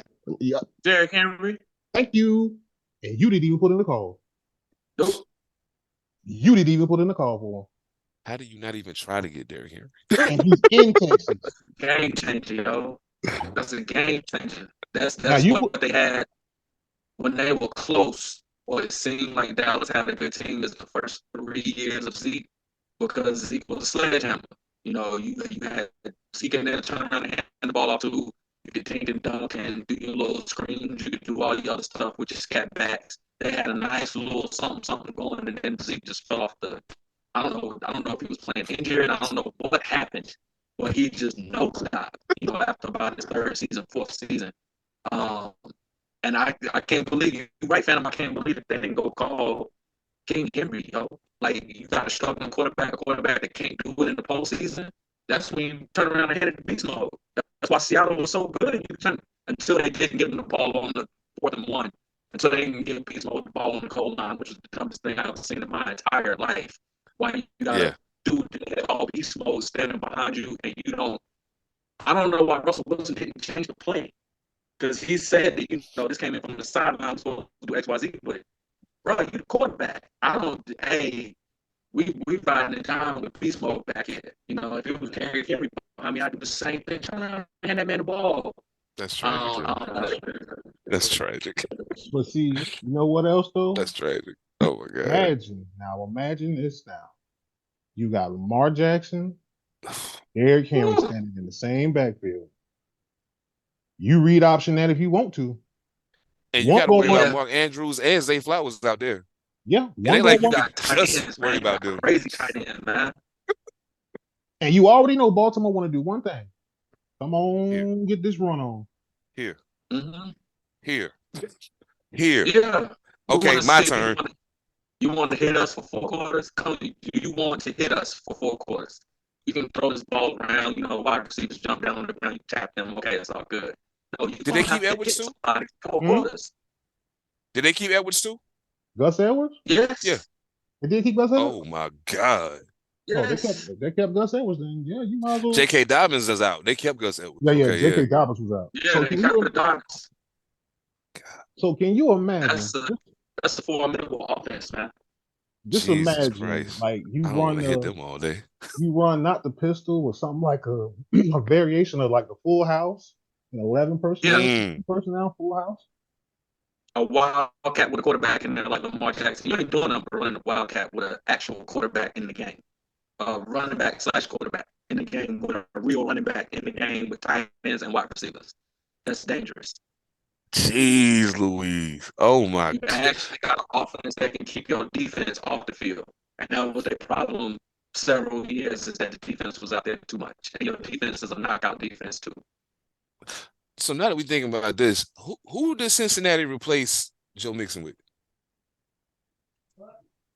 I don't know who they drafted. They had a running back. I don't know who it was though. I can't. The reason I'm asking that question is very simple, because considering what we're talking about with Baltimore right now, I don't think that Pittsburgh still needs help in the wide receiver room, and they got some injury situations going on over there that need to be. Some people need to prove that they can stay healthy this year, but I don't think Pittsburgh is ready to take back over the division yet, because Cincinnati's a really good football team, and Baltimore is a really, really good football team. Okay, and at the same time, we can't count. Fucking you can't count the Cleveland Browns out either. You know what I'm saying? Your only question right now is Deshaun Watson. Exactly. Well, and then both of their running backs are hurt too. Chubb's hurt. Chubb's coming back off the injury, and then the other kid got hurt near the end of the year, and then they let Kareem Hunt leave. So I don't know what the fuck they're going to do with that situation. But you got who's the backup? Deshaun? No, Jameis Winston's the backup, ain't he? Jameis Winston's the backup now. Yeah, Jameis Winston's the backup now. But I'm saying, think about something. Baltimore won the division last year. Most people would say that their stiffest competition to take over is the Cincinnati Bengals. Strictly because, if for nothing else, Joe Burrow, hey dog, listen, I said what I said, came out of college. My apologies, I was dead fucking wrong. I admit it. That motherfucker is dope. I admit I was wrong. I'll admit it to the end of the world. I was dead wrong about him. This is health. Yeah, if he can stay healthy, That's it's his going to be biggest. very interesting in the AFC for the foreseeable future. Him, Josh Allen, Patrick Mahomes, Lamar Jackson. I mean, that shit is getting We got them insane. all back. We got Josh Allen, who is your Brett Favre. We Yep. got Joe Burrow, who is your Steve Young. We Mm. got all of these players all over again. You know, Yeah. and they're really good. We actually just call- playing during the era where. Say what Yeah. now, Phantom? I said I actually call Josh Allen the more athletic Big Ben. I see that too. Because Big Ben did used to run the ball quite a bit when he first came I in the can see league. that. More athletic Big Ben. Yeah, Big for Ben sure. used to run people over. Hell yeah. He wasn't fast. That's now a it was big just nigga, yo. Well, that's a good He wasn't- comparison, yo. he That's a wasn't big fast. nigga, yo. He was just like, yo, he get the moving. It's like Big Ben. Oh no, he wasn't fast at all. He had one or two hanging up on him. He gonna get that ball. He gonna have one or two. All right, damn, Big Ben, can you throw the ball now? Yo, I'm glad we have It's this like he football didn't shit. throw the ball until it was about 2-3 people hanging off him. Mm-hmm. Exactly. All right, so check this. Who y'all favorite running back of all time? Barry. Barry Sanders? Okay. Bo Jackson. Bo Jack. Oh, I forgot. Yeah, no doubt. Okay. I mean, y'all see me all the way live, all day, every day. But I guess I gotta go with Barry Sanders too. Like, he's just probably the most incredible human I ever seen run on a football field. But I gotta ask a question. I started doing this with JB at the end of the pods. And I mean, whether we in here or not, I don't know. This could turn into a whole full-blown ass conversation of its own. But I want y'all to pick one of these people. And before I want to preface this with something though. I think personally the devaluing of the running back position is absolutely insane. Especially when you have people who play the position the way Christian McCaffrey played, the way Josh Jacobs plays it, the way Aaron Jones plays it, the way Derrick Henry plays it. Like, there's a whole lot of dudes that play running back that the way fuck what you heard, Joe Mixon might be the most underrated running back in football right now. He is absolutely awesome. But the devaluing of running backs is insane. Young boy down there in Atlanta. Oh, Bijan Robinson. Hey, bro. Hey, both of them niggas in Atlanta is crazy, dog. Yo. Both of them niggas in Atlanta crazy. Yo, that is yo, Atlanta get their shit together. Y'all better watch it in NFC South, bro. I'm trying to tell you. Yeah, Bijan nasty, man. I like him a lot. Yeah, I fucks with him heavy. So I gotta ask y'all, pick one. Do I need to pour a drink for this? You might need to pour a drink for this. Oh, yeah. Hold on. Give me 2 minutes. Yeah. No doubt. I got you. Okay. Since you said that, okay, then I'm going to put it out there. So I think the all-purpose running back, go ahead and get your drink. You good. You already know all this. The all-purpose running back, since this is the all-purpose podcast, the all-purpose running back to me is probably one of the most valuable players in all of football. Why? You can do a whole lot of things with him you can't do with other players. I used to love to watch Eric Metcalf. I don't know if y'all hipped up Eric Metcalf. New York Giants, Eric Metcalf. Eric Metcalf was special, yo. Dave Meckett was special. Did he play for Cleveland too? Yeah, absolutely. Yeah, I thought he did play for Cleveland. Absolutely. Hell yeah. It was Cleveland that drafted him. Yeah, I'm about to say. Yeah, Cleveland drafted him. So we got that. And I think all-purpose running backs. Marshall Faulk, to me, is one of the most. Is also one of the most underappreciated running backs. Second favorite. It's my second favorite cat. No doubt. Him, LT. Yeah. Guys like that do it all. LaDainian Tomlinson, man, yes. Oh my good, Marcus Allen. Since we talking about Raiders, Marcus Allen could do it all. Throw it, catch Chris it. Johnson. You can't forget. Well, don't forget about ED, like Chris Johnson. Oh yeah, you said what now? And he was fast as hell. Eric Dickerson. Oh man, yeah. Eric Dickerson don't get enough props for his pass catching though. You know what I'm saying? Because he's just so well known for running, but. Yeah, he don't get enough props for his pass catching like that shit. Walter Payton, why we bullshitting? Like, Waiting show. Check this out. From like 85. No. Go back a little bit further. Maybe like 83 to like, I say the early 2Ks. It was a massive run of all-purpose running backs that was absolutely fucking incredible. But I got 2 of them for you, and I want you to pick one, and I need you to tell me why. And these are 2 people that when I start talking all-purpose running backs, their names don't come up first. Their names rarely come up. Edgerrin James and Ricky Waters. Ricky Waters. Yeah. I feel, for those of y'all out there that don't know Ricky Waters, y'all need to put some respect on Ricky name. Fuck what y'all heard. San Francisco. High knees and shoulder pads. San Francisco, I need some shoulder Seattle. pads. Woo! Shit, I forgot who else he played for. Well, he Philly. played for the Eagles. Played for Philly. Oh, Yeah. Eagles too. Yeah, Eagles too. Yeah. He was killing when he played for Philly, man. They had a great squad when he played for Philly. But you said edge or Edge. Now, the edge in the hall. Like, we can't take that I'm away gonna have from to him. go with Edgerrin James, man. Yeah, bro. Okay. He was just different. He was just Edgerrin James was, and you didn't realize how special he was because he was playing behind Peyton Manning. So if that was just Edgerrin James on that team with a serviceable, because they had the best offensive line in the league, of course, because you had Peyton Manning standing back there. But if it was another quarterback, that offensive line and Edgerrin James, that would have been Edgerrin James' team and not Peyton Manning team. But hold that thought. Who preceded Adrian James? Marshall Faulk. You could have took that same theory and kept him too, though. Yeah, that's true. See, Marshall's getting ready to cost them some money, though. Yeah, true that. But I think Marshall's best because Marshall's best version of himself was with the Rams. Oh, for sure. Oh, yeah, absolutely. Absolutely. Yeah, absolutely. Oh, for sure. Yeah, that was the one that the best team on turf era. Greatest show on turf. Yeah, hell yeah. Greatest show on turf. Yeah. Okay. Kurt Warner, that boy from Isaac who's that wide receiver? Isaac Bruce, Torrey Holt. Isaac Bruce and Torrey Holt. Torrey Holt.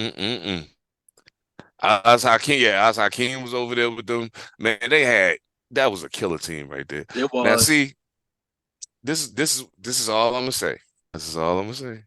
And I get it. I understand y'all picking edge. I can't be mad at it. I just want to make something very clear though. Ricky Waters and Edgerrin James got the exact same number of career touchdowns.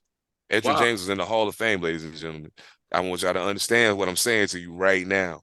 Edgerrin James is in the Hall of Fame. Yes. Edgerrin James is in the Hall, bro. That's interesting. I didn't know they had the same. No, I didn't know that either. They got the same number of career touchdowns. Ricky Waters has more career receiving yards. And Edgerrin James only has about 2,000 more rushing yards. But here's the thing. Yeah. We have to, and this is where it kicks in though. Peyton Manning. Winning.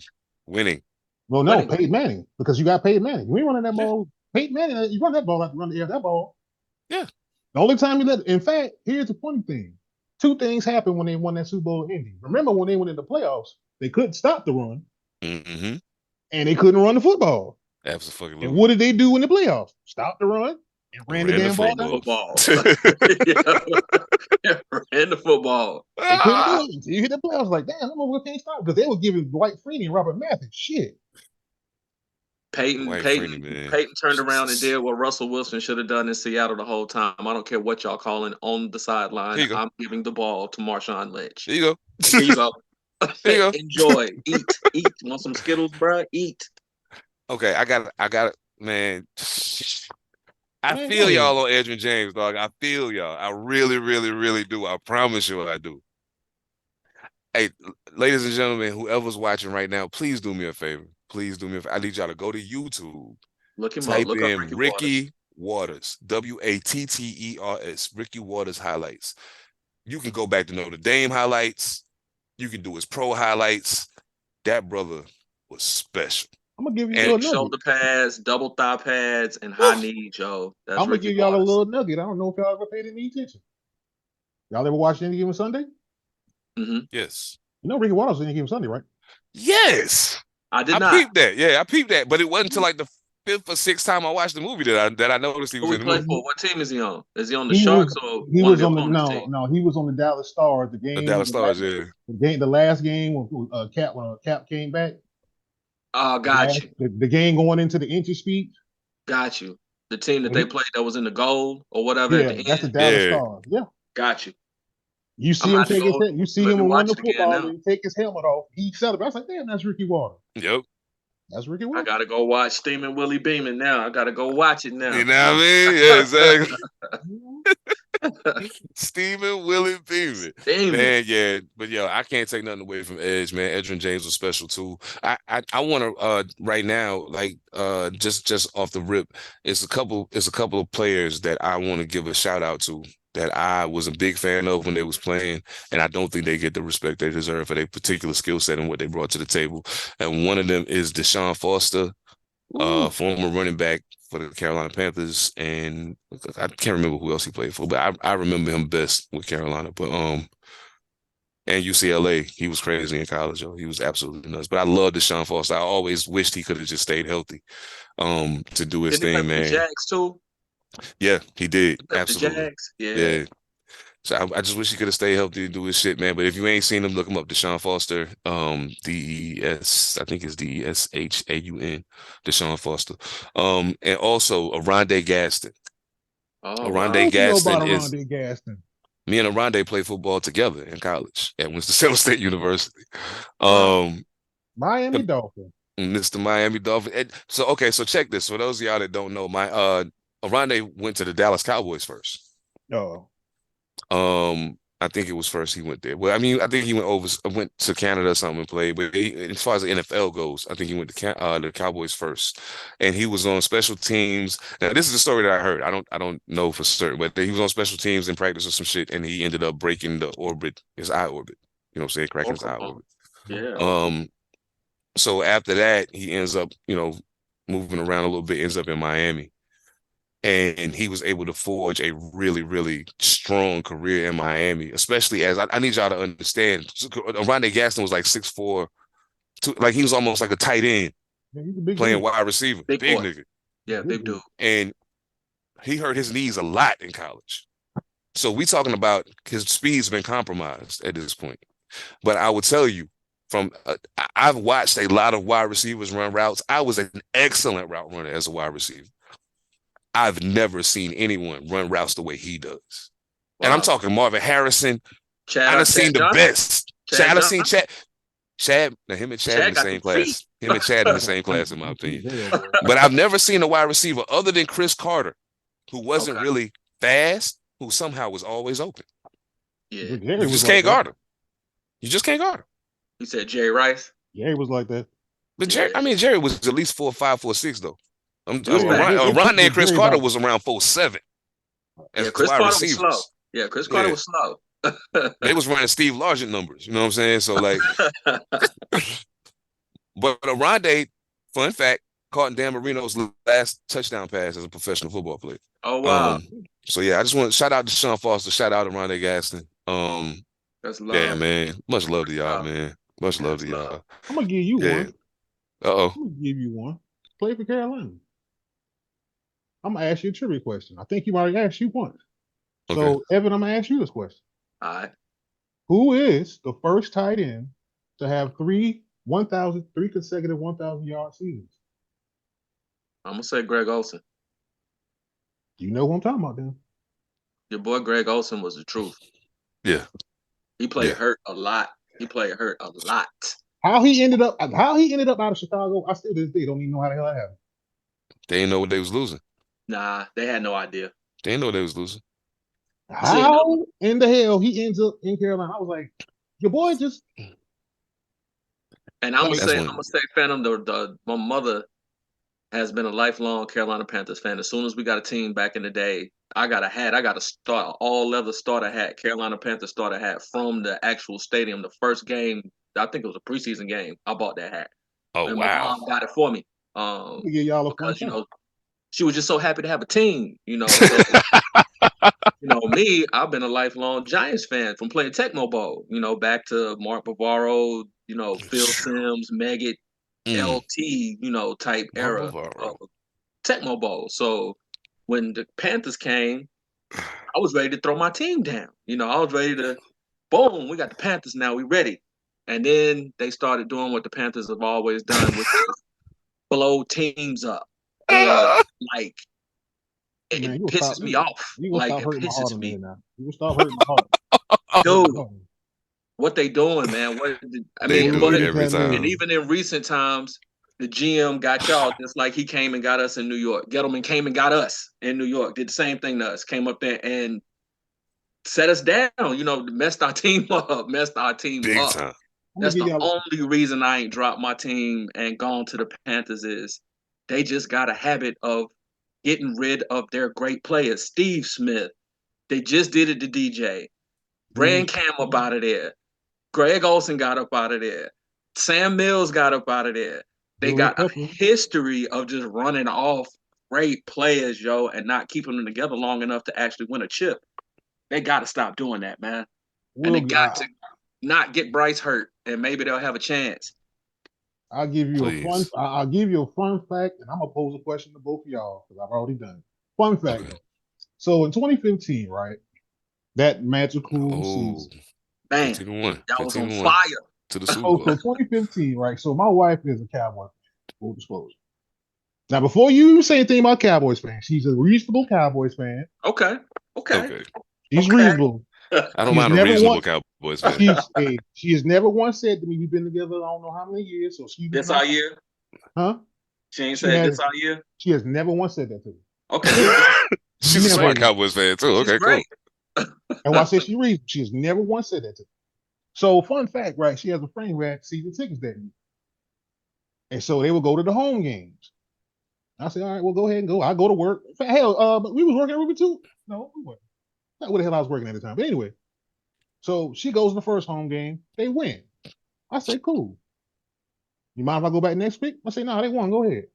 She goes the following week. They win. Shit, go again. They win. I said, hey, look here. Take your ass to that. Hey, call your home girl. Take your ass to that stadium. Now, when they lose, you can stop going. But they didn't lose, so I was like, oh, shit. You trying to tell me a Cowboys fan became my goddamn good luck charm in 2015? The lucky charm. Bro, that's crazy. I was like, that's a bitch. That's crazy. I was like, hey. Shit. Bro, no lie. Swear to y'all, dog. I was like, and she kept going every home game, and I was like, okay. And I'm like, you mean to tell me a motherfucking Cowboys fan is my good luck charm? Take your ass on. Just be back, drive safe. Y'all do good. Don't get in trouble.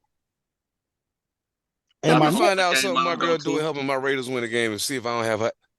How long I've been waiting for us to be good, nigga? I'm saying. Now I get to my other question. Here's the one I wanted to pose to you. Who's your football GOAT? See, that's a hard one. Because it's a lot of different things that I look at when I look at that. And every time I do it, it starts tilting in different directions. So for a long time, it was Lawrence Taylor. That's mine. For a long time, it was Lawrence Taylor. Why? Well, the reason why is actually multifaceted.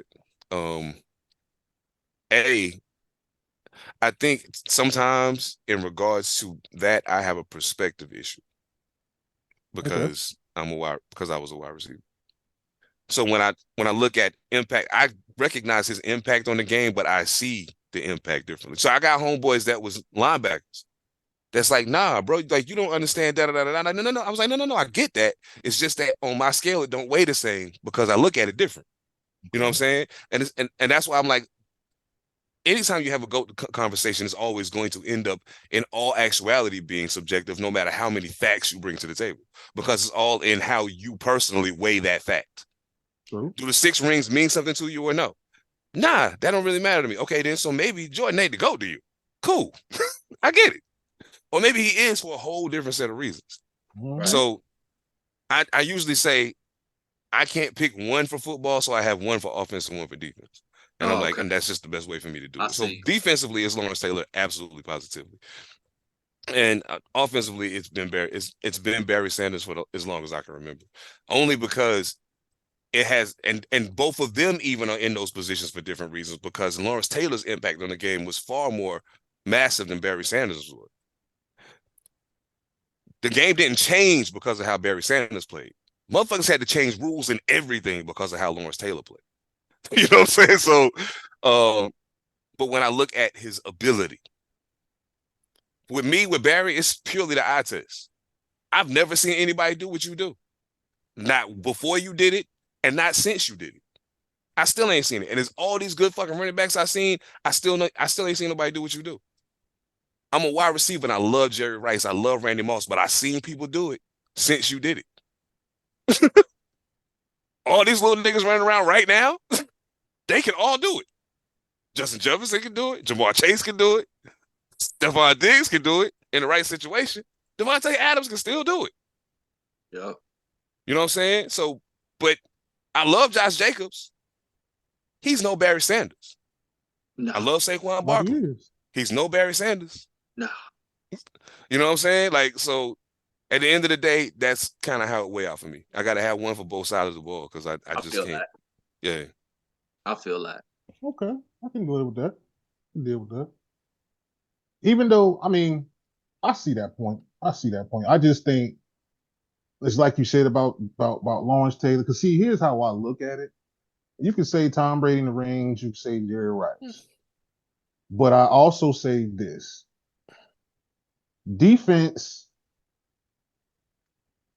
they always say defense wins championships most of the time. Right.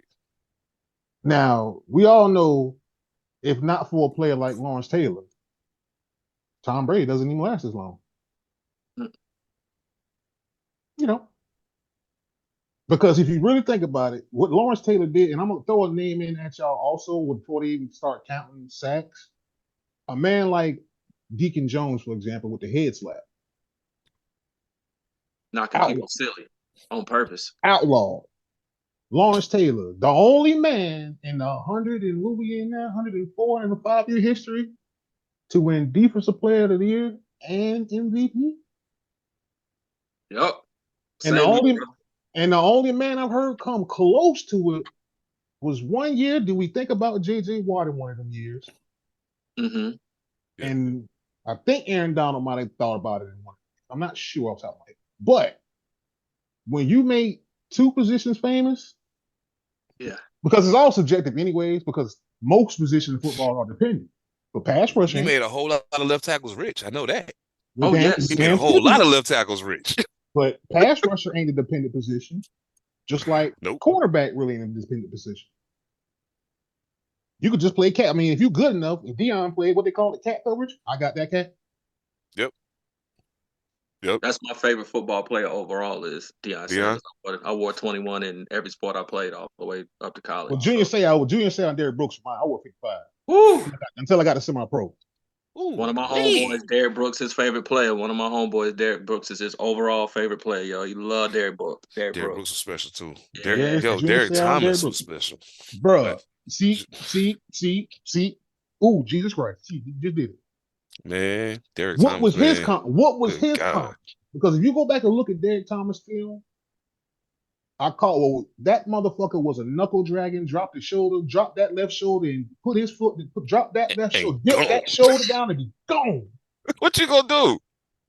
If he hit that and drop that shoulder, you can call it a like your boy, who your boy from Pittsburgh, Harrison?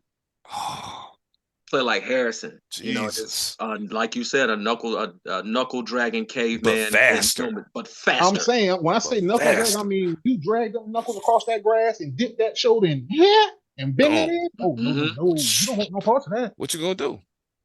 Your quarterback is in danger as soon as the ball gets snapped every single time if Derrick Thomas on the field. Yeah, parts of that, though, sir.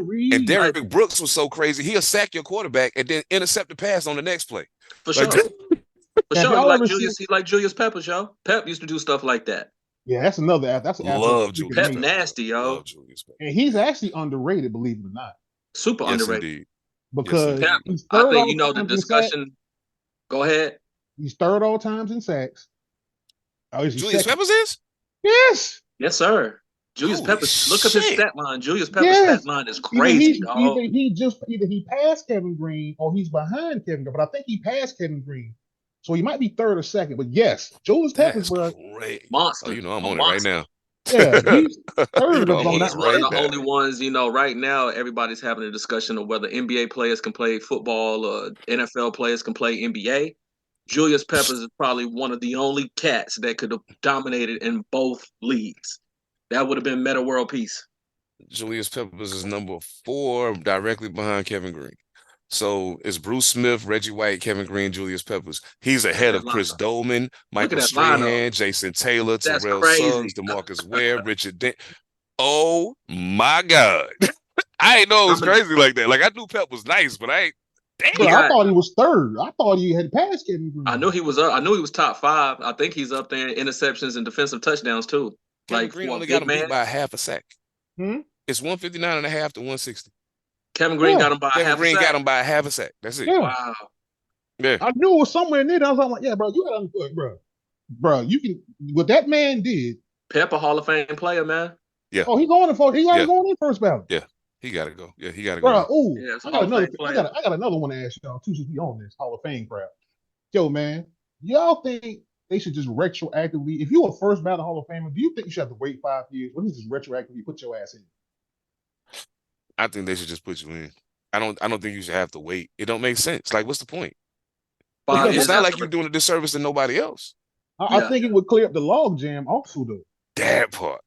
Yeah. It might clear up the log jam. Like, the people you think are fringes, you could just debate on them. But the first ballot was like, why the fuck is Tom Brady waiting 5 years?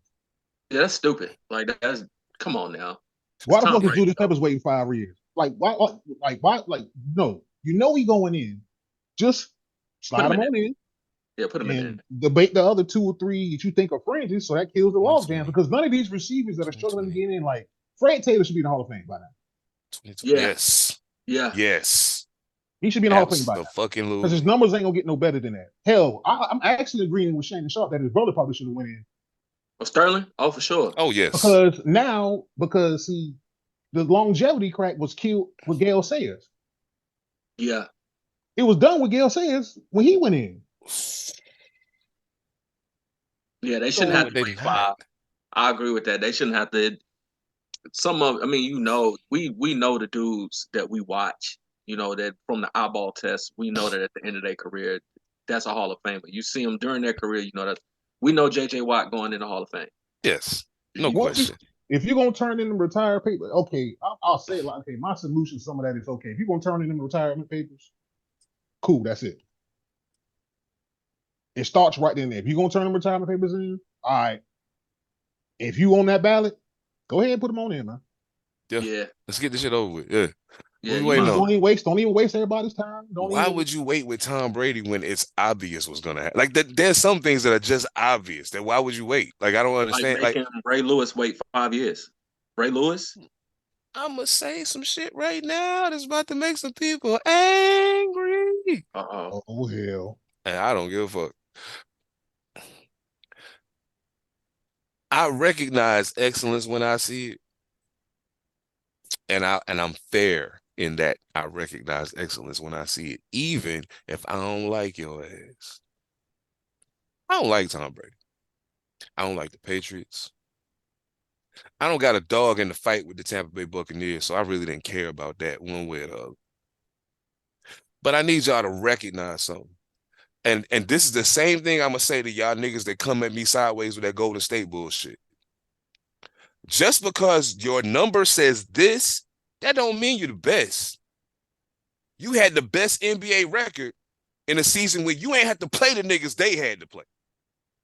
The niggas y'all playing don't play defense. But that's a whole different conversation. Right now I'm talking about Tom Brady. I don't take away from his. You can't fake this. You can't fake that. Yeah, you can't fake that at all. That can fake numbers. Throw short, running back, or wide receiver, take it long. I get the credit for all those yards. You can't fake smart. I get it, dog. He was intelligent. He knew what to do. And there was a time in his career, it wasn't in the beginning, it was somewhere in the middle. Right around the time before Randy Moss came to a couple years after that, where he was at his athletic peak. So he was zinging that motherfucker. He was throwing darts. Yes. He was throwing straight darts. Zinging it. But dog, don't y'all ever in life stand in my face and try to tell me Tom Brady was better than Peyton Manning. Don't ever do that shit. Nah. Ever. Peyton Manning was a different breed of human being with a football helmet on his head, dog. He was different. When you talk about IQ, you can't be that big and that slow of foot and play that long and win that much. Like, you just too big and too slow to have that much longevity. And they had years where both of those teams didn't have the best offensive lines or had hurt players. and they were still posting 4,000 yards, throwing seasons plus 20 touchdowns, a year. That's insane numbers, insane numbers. Okay. Uh-oh. I done started some trouble. I feel like I done started some trouble now. No, you didn't start trouble. But okay, let's do this. Okay. Yes. Would I have I not agreed with you at some point in time? Yes, I have. Of course I have. You're fool not to, because one walked in as a number 1 overall pick with pressure. One walked in at 165, 164, whatever the hell he was picked. And he's a Michigan man, so I'm a Michigan guy. So I don't let that sway me. No doubt. Yeah, Peyton Manning's road from the beginning was tougher. Now, therein lies my problem, because Peyton Manning at his absolute peak, Tom Brady at his absolute peak. And I'm like, all right, now you can say, take Manning, take Brady out, put Peyton in there. You can say that now. And it probably would have worked. But here's the kicker. Here's the kicker and the caveat. Somebody else said this to me also. It's one thing to get drafted to a system. It's another thing to go to it, have habits of your own. So unless you're going to tell me Peyton Manning was drafted in New England, then he already knows what Bill Belichick is expecting or whatever. But if you're telling me Peyton Manning after, let's just say Tom Brady leaves before he even leaves, just for some reason, and we just insert Peyton Manning into that, there's going to be a clash. Oh, yeah. Because Peyton Manning is Peyton Manning. And you know what the hell he's talking about. True that. So True that. The question I look is, at that. is I look the at that like Eagles gonna work? Look at it like Joe Montana in San Francisco and Joe Montana in Kansas City, because people forget that Joe Montana won in Kansas City. Like when he went to Kansas City, they actually did win still, and he was much older at that time. I look at that situation kind of the same. You know, an older Peyton Manning getting inserted into Tom Brady's place with Bill Belichick being there. I think the IQ of the quarterback would allow him to be able to know that I'm in a system where I win, so I play to the system. And I'm not trying to go out here and be Superman like Big Ben did in Pittsburgh all his career. So, Jesus, you know, it's the winning mindset. Ben won in spite of his play. You know, he would win the game for you, he lose the game for you. Kind of like when we had Eli. Eli will win it for you. Eli will lose it for us. You know, but he gonna play every single until your boy took him out the game or didn't start him. You know, it's just something that I hold against our organization, because you shouldn't have done Eli Manning like that. He deserved to play he played every game in his career. Hurt, everything. You know, you benched him for just, I don't know, just to try something new. You know, I think Peyton Manning's IQ and his want to win would have allowed him to be like, yo, all right, Bill, call it. If I don't like it, I'm going to change it, but I'm the man, I'm the sheriff. You know, we're going to win anyway. You know, I think he would have. And I think transversely, I think Brady could have gone to Indianapolis and won with somebody like Edge behind him and a good offensive line. Marvin Harrison catching the ball. You know, you got Dallas Clark. I mean, not Dallas Clark. Wasn't that they tight end? Mm-hmm. Yeah, they had Dallas Clark over there. And, you know, I think they 1A and 1B. In that era, we just got two quarterbacks that were basically the same dude, and we got to witness it, yo. We were lucky. Well, see, here's the thing I throw back at you, though. You brought up Joe Montana, right? Mm-hmm. One of my favorites. When Joe Montana walked in Kansas City, it was his team. Automatically. Yeah, exactly. From the door. That's so Joe. If Peyton walks in Indy, it's the Patriots. True. It's the Patriot way if he gets it. When he goes to New England, it's the Patriot way. When he Bill Belichick and it's the Patriots. See, Joe walking in, you already know. Hey, Joe, here you go. Yeah. Here you go. Yeah. If Peyton walk in, it's here you go. But hey, Peyton, come on over here. You know. let me tell you how you go. Here you go, but let me tell you how you go. Yeah. I feel that. Yeah. Yeah, that shit crazy. Especially if Bill Belichick got rings in this thing. Like, we're doing a hypothetical anyways, but if Bill Belichick got rings already, then you already know. The worst thing you can do is give a man some ring. Yeah. It's like giving a man some money. It's like giving an asshole some money. You become a big asshole with money. Yeah. And I feel you about Tom Brady. I think that once they got to their third ring, I think they had that thing dialed in so well that Belichick and Brady needed each other. I don't think it would now that we saying that, I don't think it would have worked any other way if it wasn't them two dudes together. So I kind of feel you now, Phantom. If you would have taken taken Peyton Manning and kind of tried to plug him in there after 3 rings, it might not have worked the same. Even though you got the sheriff back there, it might not have worked the same. You know, especially the way that Belichick would just go find new players and plug them into the system, and all of a sudden we got a new superstar. We got a Gronk out of nowhere. Whoever would have thought that would have been like a superstar. Well, I'm gonna tell you some good shit, and I'm gonna wrap it on this note because I need to go stuff my face. I'm fucking hungry. Let's not forget what Peyton Manning looked like when he got to Denver too. Let's be honest about this. Oh, he was depressed. Okay, wait a minute now. That first year in Denver, the first 2 years was cool. He was mean that first year. He was on the 50 touchdowns. He was mean that first year. Second year was cool. Right. Last year, nah, they carried that. Yeah. That defense put him on his back. And I'm gonna say this. I've been saying it from the beginning, and I'm gonna say it again. I watched the video on YouTube talking about how the NFL is rigged. I was laughing like hell when I watched it because I was like, I be thinking that shit sometimes. But I'm gonna tell you the moment when I thought, the first moment that actually made me believe that the conspiracy in my head might be true. And you was just talking about it a little earlier. There's no reason the Carolina Panthers shouldn't have won the Super Bowl.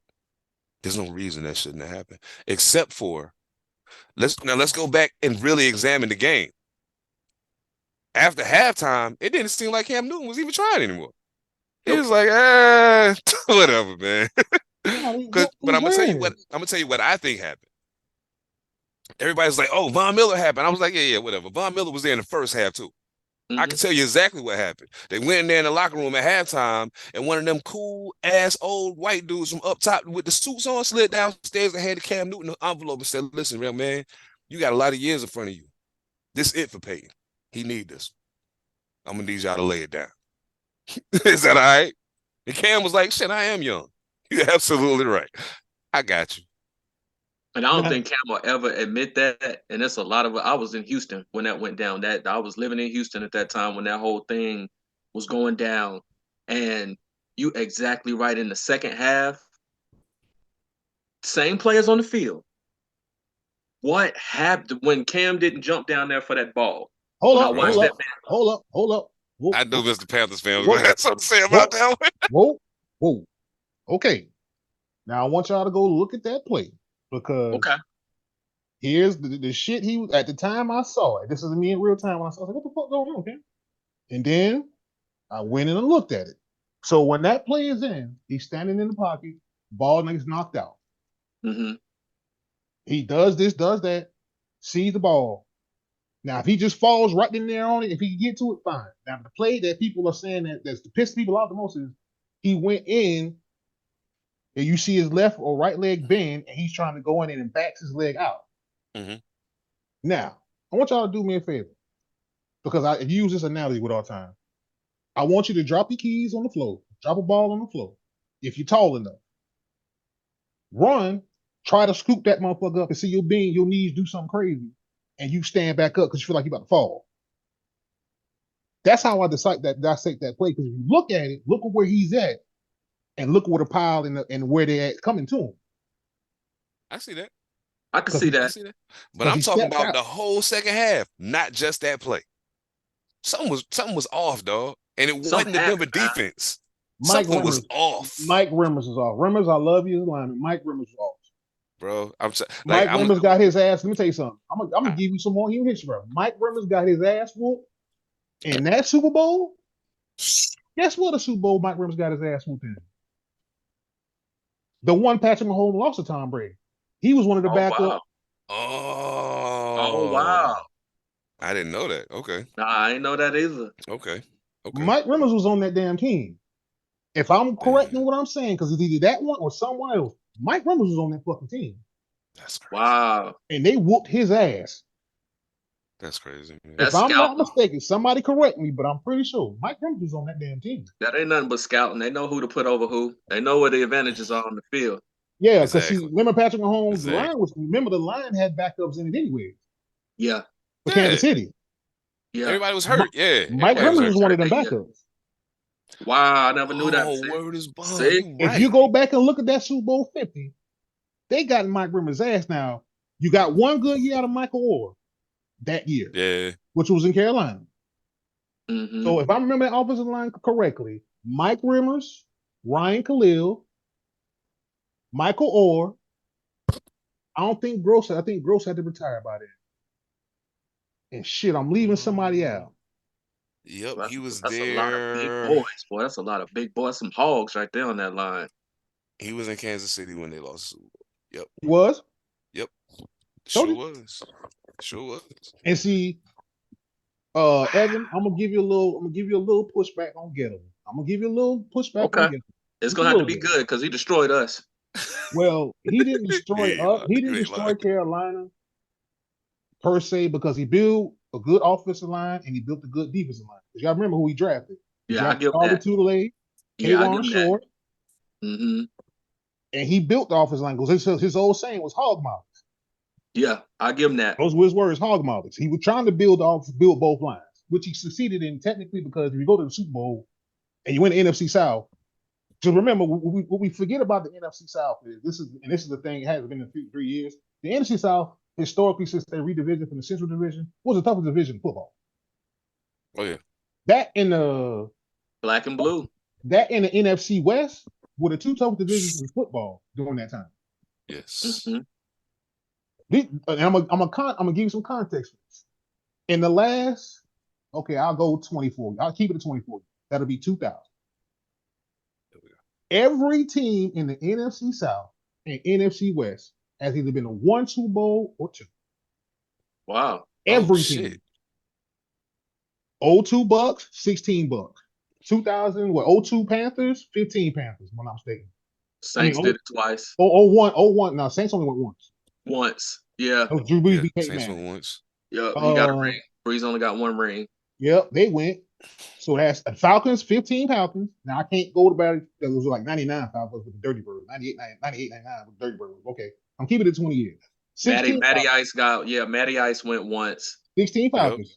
Now look at the NFC West. Seattle, Arizona, the Rams, and the 49ers. They've gone twice. One Kaepernick, one Brock Purdy. They went twice with Russell Wilson. Kurt Warner took the Cardinals to one. Wow, he sure did. Jared Goff and Matthew Stafford. Matthew Stafford. Yeah. Yup, sure did. Odell almost got MVP if he wouldn't have got hurt that year. That's after we got rid of Odell. And Jared Goff took another one. So realistically, I'm just saying, divisions go up and down, but realistically, people forget what the NFC South, NFC West was. Yeah. As Michael Bennett once quoted said, Carolina is like our sister to the South, our little cousin to the South, because it was Seattle, Carolina, basically for a little stretching there. Oh yeah, no doubt. Yeah, so that shit's wild, man. See, I got the right ones, bro. I could do this shit with y'all all night, but I'm gonna get the fuck out of here. Yo. Yeah, man, we just on the 8, man. We just on the 8. It's 12 here on the East Coast. You're on that West Coast. Word is and I got to get up earlier in the morning to get to work. But look, y'all already know what it is, man. I'm gonna leave y'all. Can I leave? Can I do the tea? Can I do the little tease? You say we got to do it the next podcast? Do it. Yeah, what you got? Here we go. I don't have a GOAT in the NBA. I'm a Spurs fan. Tim Duncan's my guy. Right now, Michael Jordan is the GOAT. LeBron James will be the GOAT when he's done because history and people will make concessions and or exemptions for LeBron James as they did Michael Jordan. Y'all marinate on that. Love it. Oh, I can't wait till next week. Oh my God. I know, man. Hey, y'all already know what it is, man. Thank y'all so much for locking in. Pantha Politix Network. We are rolling all purpose back in the building. On behalf of my brothers, Evan Mightee and Phantom, I am Seven Da Pantha. Until the next time, y'all keep that shit bouncing. You dig? Peace. One. Everything changed but the motivation. City to city, the same song on the stage. interest. Look how these kids dress, you cashing them big checks. I'm not, but I've been blessed.